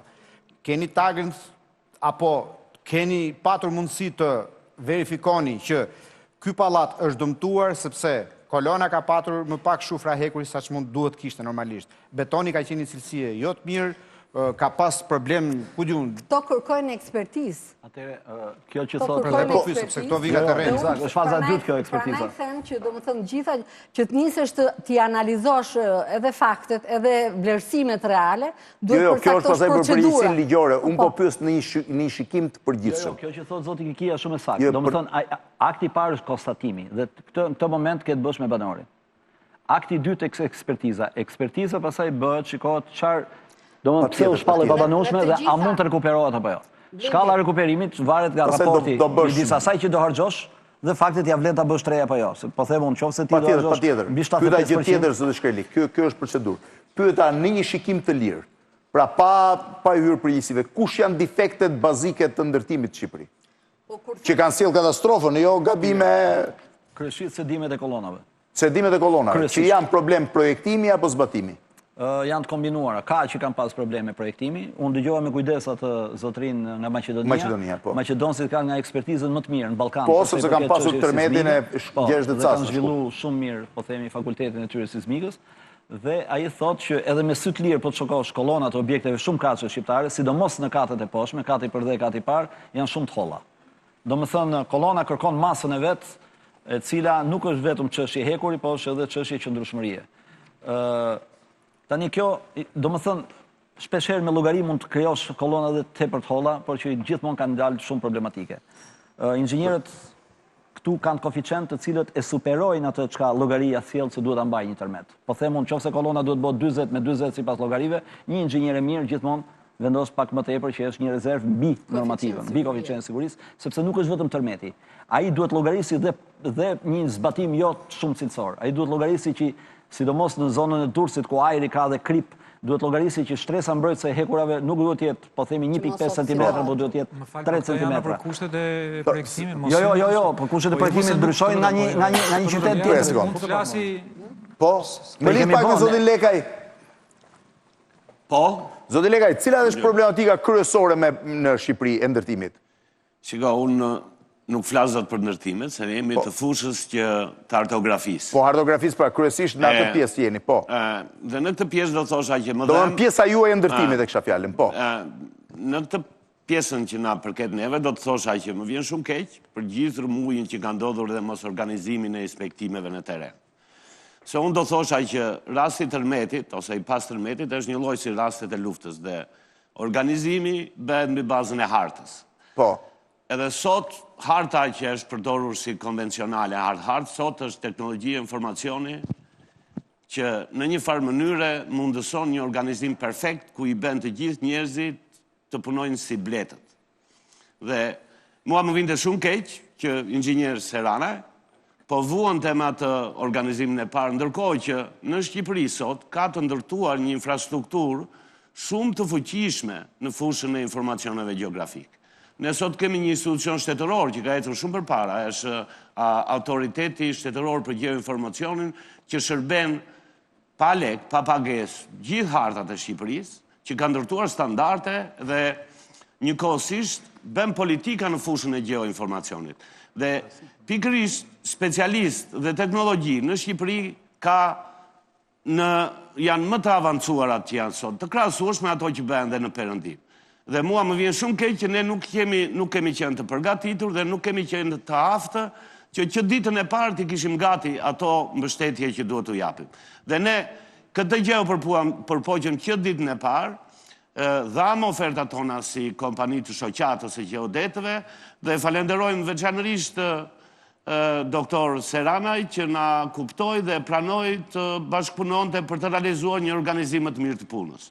Po njëkohësisht unë sot po dëgjoj edhe aty në studio dhe dëgjova edhe një lajm që qeveria vetë është duke ndërtuar një sistem që do ndihmoj gjithë organizimin e punës për inspektimet, por ndoshta edhe më vonë për vazhdimësinë e procesit të menaxhimit për dëmet kundra tërmetit. Dhe unë që t'jem i qartë, dua të them që ditën e parë, po ditën e tretë, me specialistët edhe me doktor Seranaj, ne ullëm dhe bëm një sistem, ne i themi sistem web GIS-i, që ndihmon të gjithë procesin e organizimit dhe të hedhjes së inspektimeve dhe është që funksionon në kohë reale dhe është shumë ndihmues si koncept. Dhe shpresoj shumë që dhe ajo që u fol nga në studio, po dhe ajo që më duket se kanë thënë kryeministri, nesër do vendoset në aplikim për ta përdorur të gjithë specialistët e Shqipërisë. Për të qenë më i qartë, dhe në qoftë se japin një slajd, unë mund të shpjegoj se si do të funksionojë. Jo, se tani, ja se do lidhemi dhe një sekundë. Ndërkohë, marrë një mesazh që më thonë, një nga problematikat që pastaj do t'i shohim një për një, që duhet parë, më thotë, është person që merret me ndërtimet, thotë me materialet e ndërtimit, jo s'është sismolog, thotë është një fenomen tjetër që nuk është prekur nga tërmeti, që shumë për ndërtuesve sot, polesterolin që përdorin për ndërtimin e pallateve, përdorin jo kundër zjarrit, për arsye kostoje, dhe në qoftë se merr zjarr kati parë mund digjet gjithë pallati. S'është vërtet tua, Çoku? Në polistireni që prodhohet është i pa që nuk merr flak. Është i djegshëm, po që nuk merr flak. Dhe kush tha që nuk merr? Po këto janë prodhimet merr. Që prodhohet tua, që u them çfarë tregtohet. Ai që vendoset atje merr një monster, vëri flak, digjet, por nuk merr flak. Atere, më nxirr dhe njerë tabelën, të lutem, tabelën që kishim si ndiqet tabelë 2 fraksion njishin. 2 fraksion njishin. Për rastin e godinave private, projekti porositet nga një kompani private. Ajo e realizon po një kompani private licencuar në fushën e projektit. Supervizori po ashtu porositet nga kompania private dhe realizohet nga një kompani private licencuar në fushën e mbikëqyrjes. Kolaudimi porositet po nga kompania private dhe realizohet nga një kompani private licencuar në fushën e kolaudimit. Kolaudatori harxhon raportin e kolaudimit, cilin e firmos kompania private projektuese dhe supervizori, dhe kompania private duhet paraqes dokumentacionin pranë bashkisë përkatëse për marrjen e lejes. Tani shkreli, kjo kompani zgjedh edhe projektuesin, kjo kompani zgjedh kompani tjetër private dhe realizuesin i paguan të njëjti person i paguan gjithë. Pra unë të marr ty, tjetrin dhe tjetrin i paguaj unë dhe të tre ju duhet të vlerësoni mua që ju paguaj. Me njerë mas spoteve publicitare. Jemi rikthyer sërish transmetim të drejt për drejt në emision, fokusuar tek problematika pas tërmetit, ma nxirr dhe njerë, ndërkohë në opinion të vëshoku, kemi shtuar pyetjen a duhet ishin ndaluar me njerë ndërtuesit pronar të pallateve të rrëzuar nga tërmeti, po ose jo, ke 51 persona që kanë humbur jetën, rreth 900 plagosur, ndërkohë nuk ka deri tani akoma asnjë përgjegjës, qoftë edhe ndaluar, sepse përgjegjësia duhet vërtetuar në mënyrë ligjore, por nuk ka as të ndaluar. Ndërkohë, thash dhe një herë shkreli, e porosit kompania private projektin, porosit supervizorin, porosit dhe kolaudatorin. Pra jo i porosit, po i paguan. Po shteti ç'a bën? Kjo është një praktikë e cila nuk është në Shqipëri, është praktikë që ndodh kudo. Mendoj që ka shumë vend për ta forcuar rolin e supervizorit.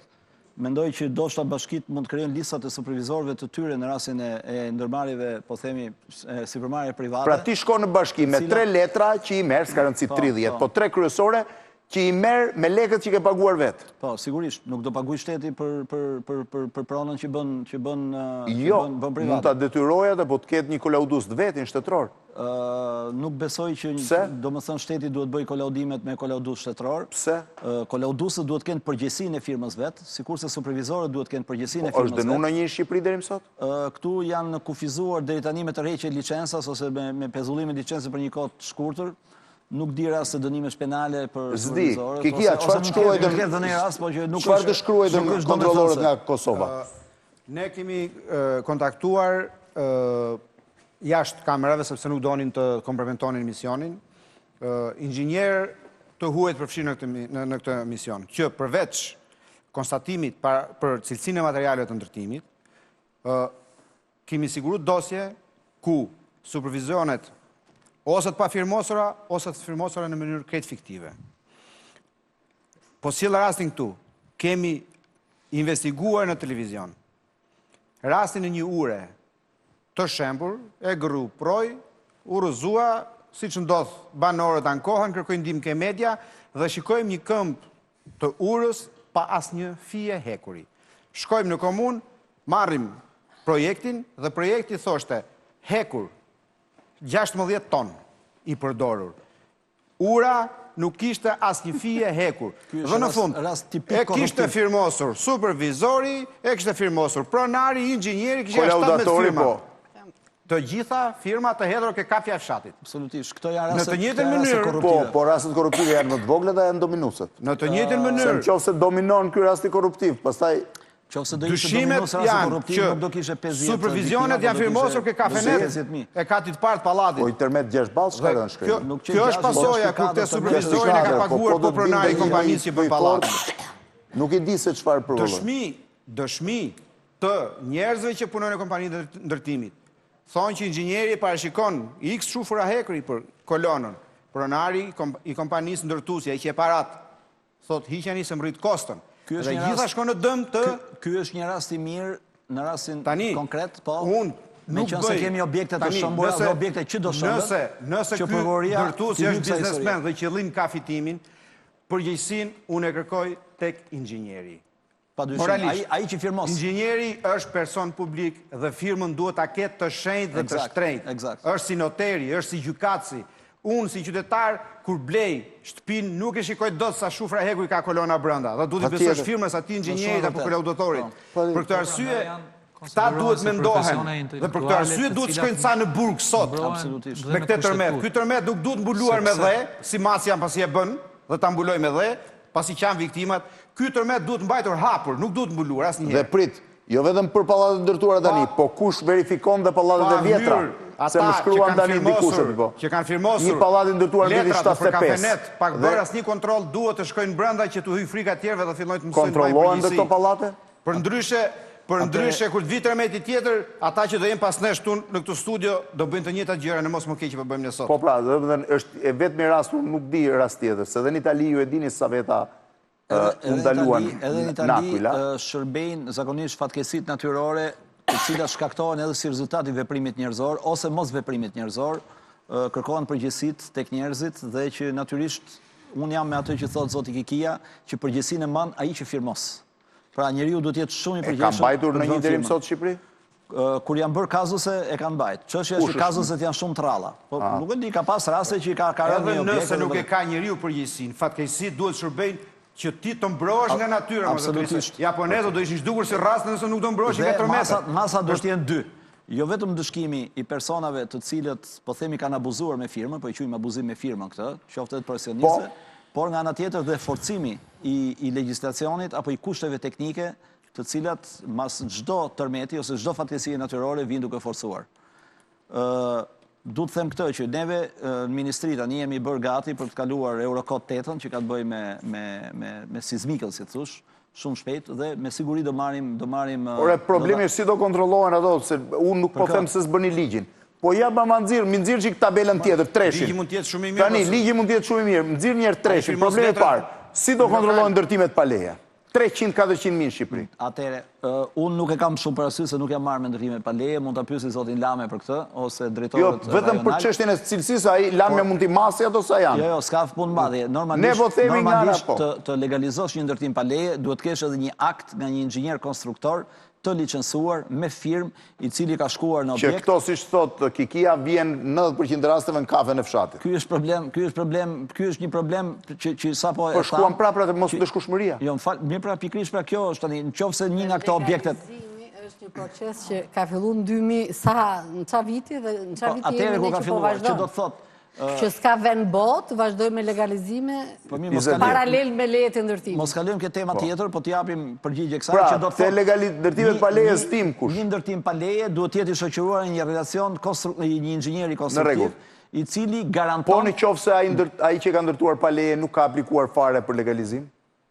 Ai nuk ekziston. Po mirë, duhet shkosh ta shohësh shtëpinë. Si do shohësh atë? Ai aty duhet prish shtëpia teorikisht. Po prishja kontrolloja ka kokën sigurt. Ndërtimet që nuk kanë respektuar lejen, që nuk ka as kolaudator ai asgjë fare rri vazhdon ndërtimin. Ato ndërtime duhen bllokuar. Duhen bllokuar? Absolutisht. Ka një ide të saktë sa janë? Se dhe ato shkojnë në proces legalizimi. Jo, me siguri duhet ta dhe nuk janë pak, bëhet fjalë për ndërtime që janë marrë leje për 10 katë dhe janë bëjzet. Policia duhet vërë shiritin dhe për sa kohë nuk një inxhinier ose një staf inxhinierësh nuk garanton qëndrueshmërinë e objektit, ato shpallet pa banuar. Ndërkohë ndërtimet me leje të respektuar është e procedura që folëm që e pam parë që duhet ndryshu, dhe ndërtimet me leje abuzive, ka parë njeri nëse ka bërë njeri vlerësimin e lejeve dikush ndërtuar në rër për shembull. Pallat, i cili sot nuk ka të bëjë rëra.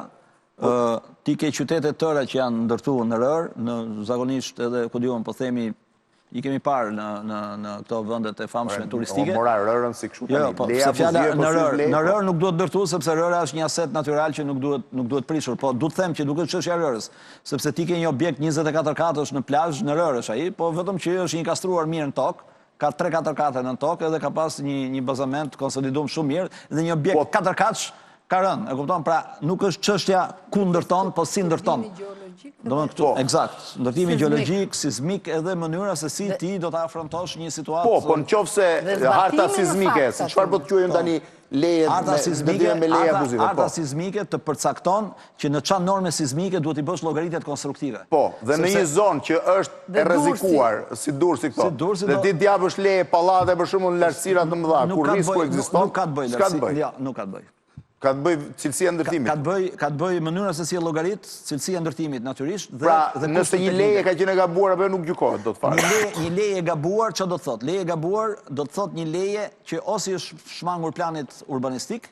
Mirë, ajo pastaj është gjë tjetër. Ashtu, dhe është gjë tjetër, ose është një leje e cila nuk ka dokumentacionin përkatës, që thotë ka projekt gabuar nga ana konstruktive, flasim në rastin e tërmetit. Ja, pastaj po e solli. Po, isaj. Dhe në rast është kjo që thoni, si veprohet? Në momentin që konstatohet që leja është e gabuar, duhet bllokuar pallati. A është bllokuar në një pallat deri tani? Përpara tërmetit, a është bllokuar në një? Është konstatuar në leje e gabuar, duhet ishte pyetja. Unë do të përmendja banorët e Kodrës Vil kanë qenë ato banorë që kanë dashur parandalonin ndërtimin e një objekti me një leje abuzive. Po.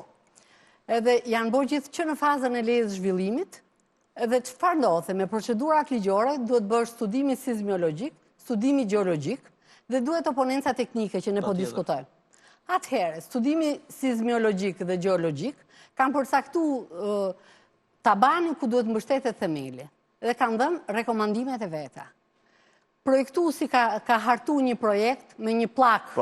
Nëse aty janë thënë rekomandohen pilota, mure mbajtës, gjitha me radhë, këto nuk janë reflektuar në projekt. Këtë e thot jo banorët, po e thot dhe oponenca teknike. Po çfarë ndodh? Ai prapë ka bërë pallati. Një sekond. Oponenca e kthen për të plotësuar gjithë këto, për të përcaktuar tabanin kur do bëhet themeli, dhe vjen puna, ai projekt nuk ndryshon fare, ai që ka shku ke oponenca për të plotësuar, merret leje me atë dhe fillon e bëhet pallati.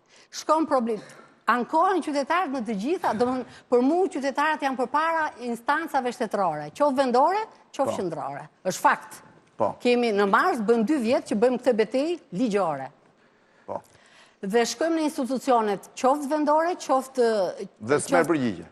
Asnjë përgjigje. I hyjmë betejës ligjore në gjyq. Ndërkohë, ku është një IKMT, që ka të drejtë, edhe pse dikush merr një leje ndërtimi, në momentin që fillon, ta verifikojnë që se ky projekt përputhet me terrenin. Se kjo ishte gjithë. Ka rrëshqitje, edhe thuheshe në këto studime gjeologjike dhe sismike, dhe vje puna asnjë mas mbrojtëse. Ne jemi përpara, sot që jemi, në proceset gjyqësore, nga një anë fillon pa hyke proceset gjyqësore, që gjithë unë pranetem është ekspertizë. Duke fillu nga inxhinierët dhe gjitha me radhë, atje fillon nga një dhe gjithë kjo procedurë e lejes ndërtimit kalon në vlerësimin e 2 ekspertëve që mund bëj në gjykat. Dhe objekti për procedurë gjyqësore me një vend fiton në shkallën e parë vazhdon themel, në shkallën e dytë është heq masa e sigurisë që mos ndërtohesh në atë objekt. Pse e them këtë? Një leje abuzive që kishte shumë mundësi, ka një ne në ligj, në qoftë se, do më thënë, nuk përputhet projekti. Në qoftë se nuk përputhet projekti, terreni dhe zbatimi i projektit, ka një ne që mund të nxirrte këtë leje të pavlefshme dhe pa këtë betejë ligjore në gjyq. As kjo s'ka ndodhur. Sot që diskutojmë, Kthehemi nëse nuk do të shkoj asnjë ndërtues në burg për abuzimet, do vazhdoj të jetë më 4 orë se kaq. Një sekond, është ndërtu pllaka, ndërkohë që duket terreni, sikur ajo pllakë është zogulatur, jo themel 6 katësh në Kodër Vil. Po mirë, tani bëj një pyetje. Dhe di pse them këtë. Po pra se hymë po di pse nisa Blendi, edhe në këtë fazë që jemi sot, kam verifikuar një objekt në plazh. Mund ke ura Keteuta dhe ç'a diskutohet? Aty diskutohet, qytetarët po thonë, do vi ai firmës të bëri konstruksionin e objektit. Po. Qarë e kam thënë dhe e jap opinionin tim, nuk i përjashtoj ato për të ndërtu objektin. Po pa qenë një sakt një projekt rikonstruksioni. Nuk mund rikonstruktohet, pa tjetër. Dhe para do të thosha, ka shumë objekte që janë këmbë sot në Durrës, që të merren për shembull, që kanë projektuesët, kanë zbatuesët. Pa tjetër. Po duhen të shkuat ata që janë këmbë, ato që janë këmbë vazhdojnë punën e tyre kanë bërë përditshme. Jo, aty ne mund t'i bëhesh e thirrje që të jepshin mendim dhe të ndihmojnë në rikonstruksionin. A mundet të bëj një ndryrje lutem? Se nuk mbarojnë detaje, prandaj ngrihen sisteme dhe skema që të funksionojnë. Do të thotë, ka terminologji dhe ligjshmëri europiane dhe botërore që e kanë provuar se si duhet vepruar në skemë që individi abuzues të mos bëj dëm. Ne kemi një paaftësi për të menaxhuar me rregullshmërira dhe me ligjshmërira. Ne i futemi punës, kemi një shprehje partizançe, në albançe e kështu me radhë. Nga këto i bëjmë ne. Sepse sistemi jon, se si dëshirojmë të punojmë ne, është i tillë që masivizon problemin shumë shpejt. Do të thotë, po të merrem me kolaudatorët edhe me supervizorët, paguhen shumë pak relativisht hallkave të tjera, gati një simbolik, sepse nuk bëhen vetë pjesë, sepse nuk kërkohen të bëhen pjesë, dhe me qenë se nuk kërkohen të bëhen pjesë, fillojnë të masivizohen, sepse mbrohen. Pra, sistemi jonë prodhon gjithmonë fajtor të shumët, edhe i le sa të majmen që mbi bazë të tyre, pra ata nuk kanë fituar, mbi kurrizët e tyre kanë fituar të tjerë. Pa tjetër, në shumë cika ai që vë firmën, s'diskutohet që ai... Nuk do të them tjetër gjë, se nuk do të them të mbrojmë se kush e ka bërë fajin. Jo, janë dakord me ju. Po ti masivizon aq shumë ata, i bën aq shumë ata, sepse i ke trimëruar në gjithë të kohë, i ke trimëruar ata. I ke trimëruar dhe ata u masivizuan. Faja tyre është që e shesin firmën letë. Mirë. E shesin që shkafja fshatë. Po përgjegjësi në fund e mban ai firmës. Sepse është sistemi që i trimëron. Ja, po marrim një paralelizëm të 3 rasteve të ndryshme ligjore. Në Amerikë kemi dëgjuar të gjithë që ti nuk vendos dot edhe nuk t'jepet leja as për një prizë që bëre, nëse nuk vjen ai dikushi që thotë e ke në rregull. Dhe pa deklaruar të repartizjar fikës për katës që di kur të atëre, se cili do të thotë funksionon, sepse edhe ai e firmën vetëm kur është i sigurt që ajo funksionon. Pse?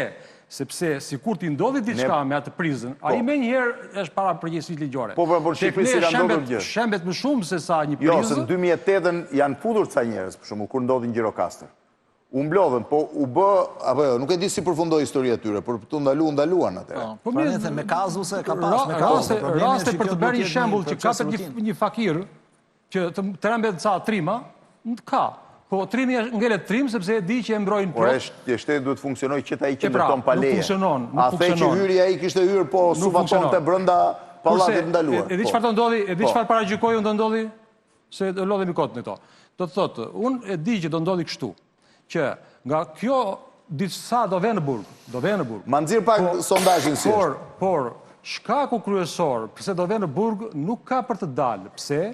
Sepse duhet ne dëshirojmë të vazhdojmë po kështu, pa skema, pa u rregulluar. Si dëshirojmë të vazhdojmë po? Po, ja kështu vazhdojmë ne. Kështu do po nuk e ngritëm skemën, kështu do prodhojmë akoma.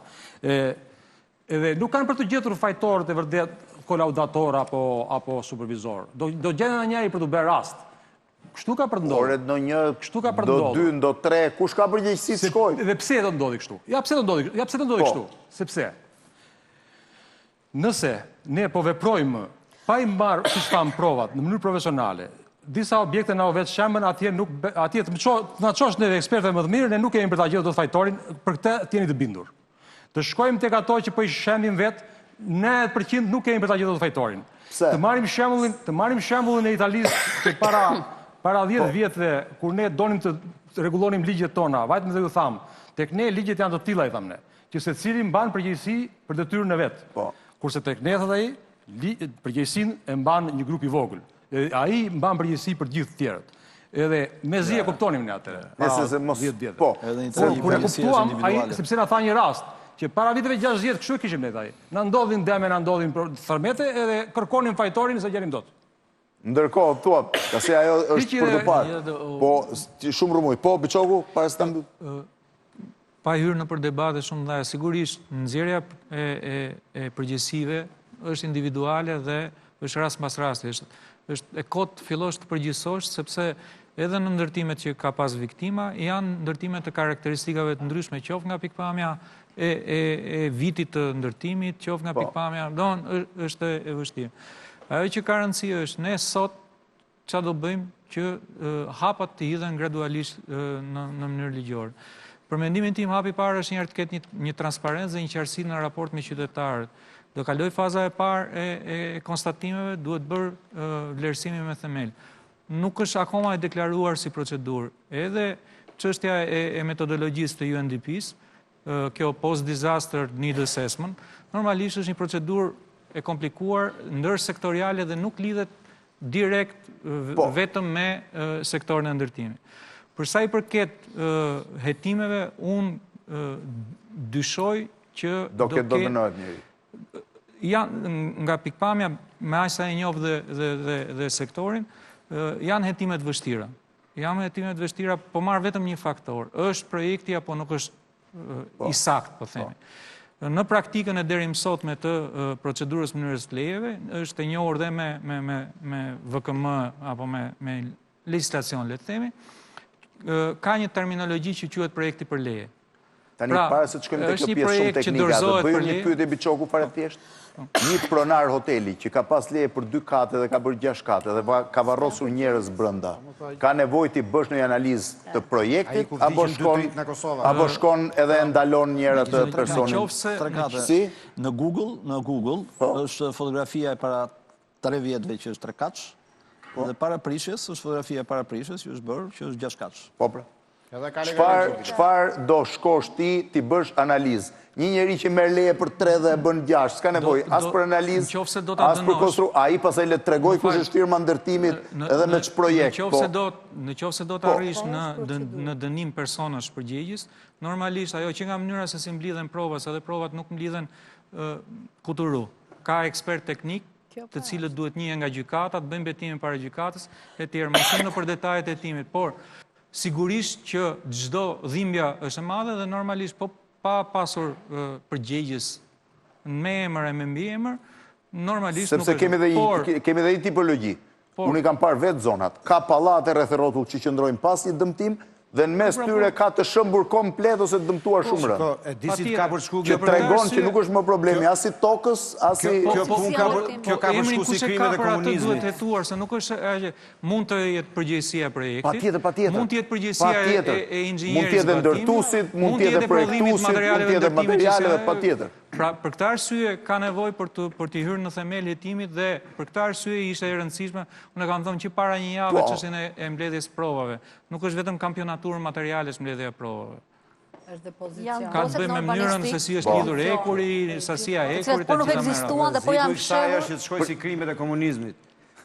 Mas 50 vjet krime, në fund tham faj sistemit, si ishte faj individit. Mas gjithë se 4 ure, do thonë, mos e gjithë njësoj veprur, gjithë pa leje ndërtuar, gjithë me shtesa katësh. Absolutisht nuk kanë vepruar gjithë njësoj, sepse ajo që përmendi dhe Blendi, ke në të njëjtin territor, një ndërtesë ka pasur kolaps, ndërtesat e tjera janë, por në qoftë se duam fillojmë sillemi me lishmëri, që te momenti i riparimeve, pa fajtur të rindërtimi, duhet sillemi me lishmëri. Ore që tani një shtesë duhet lejoj asnjë ndërtim, edhe ata që po bëjnë riparime vetë. Edhe ata që po vazhdojnë ndërtojnë pa leje, duhet i bllokojnë. Është keni ligjore që kjo. Pronarja e këtij objekti që keti në foto tani, është shefja urbanistikës së bashkisë, e cila ka firmosur 2 planë urbanistike. Njëri plan urbanistik që ndalonte ndërtimet në vijën e parë të Bregdetit, se në planin e parë 2013 Bregdeti Golemi mbrohej. Palma, po.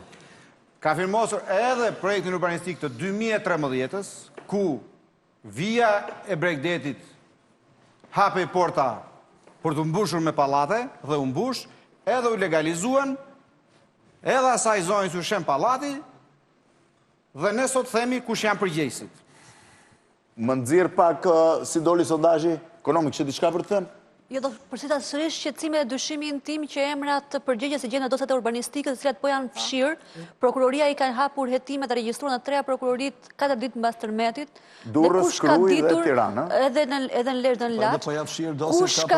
Kush ka ditur që ka patur gjëra abuzive aty, mund t'i ketë eliminuar dhe ka patur kohë tashmangët. Munges totale interesi për të përfshirë shumë në procesin e hetimit. Prokuroria ka njoftuar se do filloj hetimin ditën që presidenti mlodhi Këshillin e Sigurisë Kombëtare. Datën 29. Po.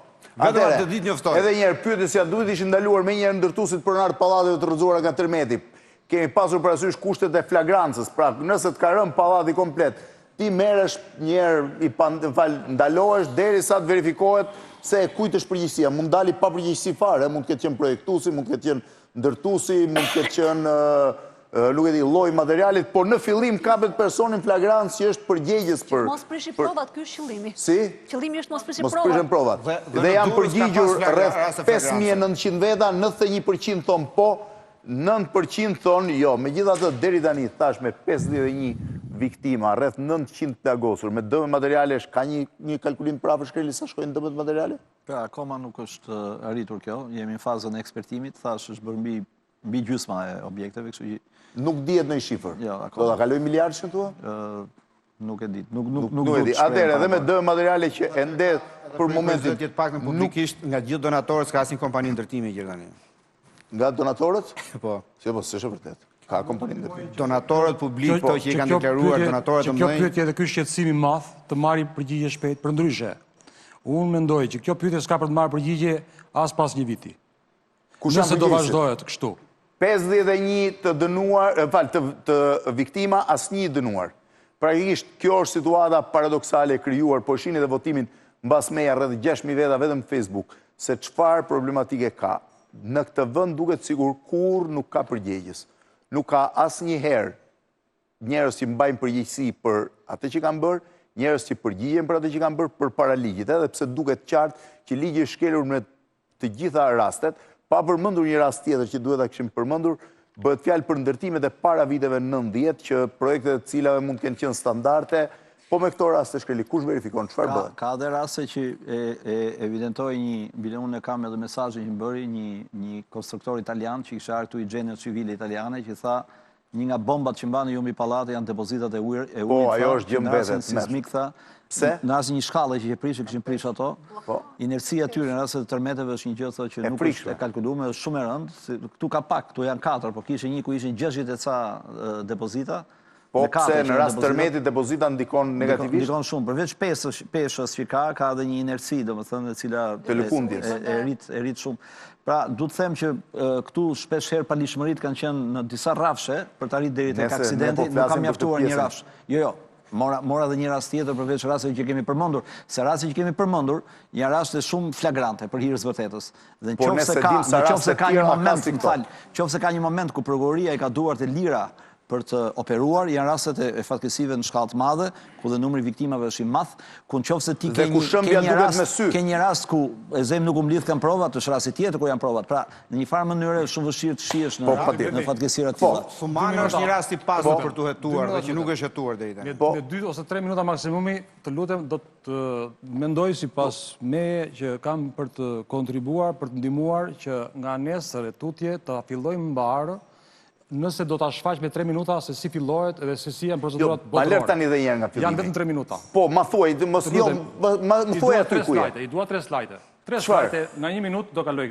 Po se s'kam më dhe 3 minuta. Agim, po çfarë? Ato 3 slajde. Po është e përcaktuar ajo që do thoni ju.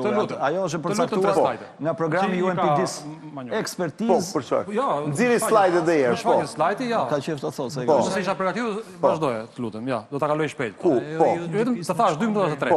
Atëherë, është një skemë e tërë që faza e dytë si duhet kryer. Kanë kolauduar gjysmën e planetit. duhet unifikuar që klasifikimi i konkluzioneve tjetë në 5 nivele. Po. Atere, pa dëme, dëme të leta, dëme mesatare, dëme të rënda, dëme shumë të mëdha. Dhe e përshkruar mirë nga Komuniteti Europian se çdo me thënë ta dhëvesh këtu apo këtu apo këtu apo këtu. Dhe kjo bëhet për secilin tipologji. Për struktura me muratur, për struktura betora megan, me vete e me radhë. Ja slajdi tjetër, që mos të akon. Nuk du akon. Kaloj të lukën Ngrihe më sipër. Po. Që mos të akon. Aty, këtu është me thjeshtë, ja se si, edhe qëfar duhet prodhoj pastaj kjo faza e dytë. Se qëfar presim nga faza e dytë. Po. Atere, që të kalojmë në fazën e tretë. Po. Atere, ja vemi të faza e dytë. Faza e dytë do të mbaroj me një raport. Po, patjetër, po. Që ta firmosin kush. Duhet jetë vetëm një organizm, lider, që do ta firmosi. Nuk mund firmosin të gjithë me, si që bëjmë ekspert tani. Dhe nëse firmosi, kjo do të mbaj këta element. Nëse edhe fazat mund të filloj njëra mbi tjetër. Nuk është e thënë të pritet të mbaroj njëra pas e tjetra. Mund të filloj, po si pas standardeve. Se po s'filloj si pas standardeve, nuk ka për të gjithë gjë. Duhet të ketë një produkt, ky raport... Shkaqet dhe dëmeve, llogaritja e kostos dhe artimi manualit. Patjetër shkaqet, patjetër kostot, edhe patjetër një manual. Çfarë janë kostot, çfarë janë manual? Si dalin? Kostot dalin për çdo tipologji të objekteve, edhe për çdo nivel të dëmit, i plotësohet me kosto për metër katror, që të shumëzohet pastaj me sasinë e metrave katror, që dali kosto totale. Kurse, për të folur për çfarë është në manual, është dhe metodologjia e përforcimeve. Nuk mund të shkohet përforcohet siç kanë filluar sot. Duhet kodi e duhet gjithë ato që do të japi ky raport i fazës së dytë. Dhe pastaj shkohet, po kalojmë, pastaj shkohet në fazën e tretë. Dhe nëse duhet një lider mund të jetë Universiteti Politeknik i Tiranës, sepse e ka të gjithë aftësinë edhe kapacitetin për ta drejtuar edhe për ta menaxhuar. Kështu që unë e ftoj qeverinë që të bëj kontakte të mirëfillta dhe marrëveshje dhe jo me Institutin e Ndërtimit, sepse Instituti i Ndërtimit merr satelit inxhinierësh në mënyrë private, me kontrata individuale dhe bën garë. Nëse unë kam çmim të lartë, do vej njeri me çmim të ulët. Dhe këtë garë bën Instituti i Ndërtimit. Nuk duhet këtë garë kjo punë. Kjo duhet jetë e institucionalizuar nga qeveria me një marrëveshje mirëfillte në universitetin dhe ky të jetë lideri. Faleminderit. Që të merret universiteti. Jo, po universiteti 13 ditë që akoma nuk ka dalë të thot në i deklarat apo të bëjnë nesër e ka takimet dhe të shofin që të në thot. Procedurat janë shumë të leta për të angazhuar Universitetin Politeknik në rasin konkret.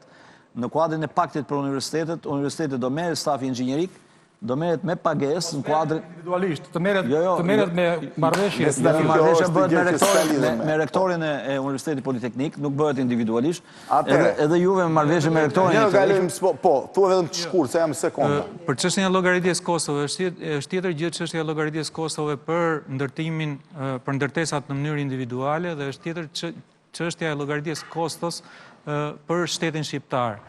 Ajo që përmendi Shkreli lidhet me post-disaster need assessment, ka një metodologji se si bëhet në mënyrë të shpejtë për llogaritja e kostos së dëmit dhe dëmi nuk është vetëm fizik nga pikpamja e ndërtesave për rindërtim, por është dhe pjesa e riaktivizimit shoqëror. Dëm është edhe turizmi njerë, që hajde të vinë turistët në ato hotele gjatë verës, dëm është e gjitha jo, do në llogarisë gjithë, ka pas biznese, ka një metodologjit përcaktuar që... Po që mos të zetë. Po, kishe diçka më kërkoj? Ajo që do, ja të thoja, vetëm procedura dhe zbatimi ligjit e përshpejtojnë dhe e bëjnë realizim. Dhe them që në rekonstruksion e këmgull, sepse po të thuet do të bëj ky, japim kaq lek për të ndërtu objektet një kaçe. Nëmër ato duhet të jenë tipologjit, përcaktohen kush do t'i bëjë, se ne do bëjmë njëta nga bime. Nesër do mere me këtë çështje. Ne kalojmë spotet e dyta. Jo them vetëm një thirrje shumë të vogël, duke u nisur nga shembulli që tregoi profesori, i bëj thirrje gjithë strukturave, sidomos strukturave të cilat kontrollojnë territorin në Shqipëri dhe në qarqet e goditura nga tërmeti, që të mos lejojnë asnjë rikonstruksion, qoftë jashtë, qoftë brenda, të cilat bëhen pa leje në këtë moment. E kuptoj panikun e njerëzve dhe që duan godinat i bëjnë sa më të jetueshme, por çdo ndërhyrje pa leje në këtë moment komprometon realisht qëndrueshmërinë e objekteve. Atëherë, kalojmë spotet e dyta publicitare në pjesën e tretë. Tash, nisur dhe nga lajmi për shëmbjen e godinës 15 që ka shërbyer për një periudhë kohë në dhjetor të vitit 90 si seli e partisë parë të opozitës në atë kohë. Kemi një historik shkurtër që lidhet me dhjetorin, me akoma në ditët e 29 dhjetorit lëvizjes studentëve, marrë nga dokumentari Dhjetori 90-ës, pra që lidhet me këtë godin dhe me historinë e themelimit të partisë parë opozitare natëkore. Ne do rishjemi sërish nesër mbrëmje në orën 22. Natën e mirë dhe mirupafshim.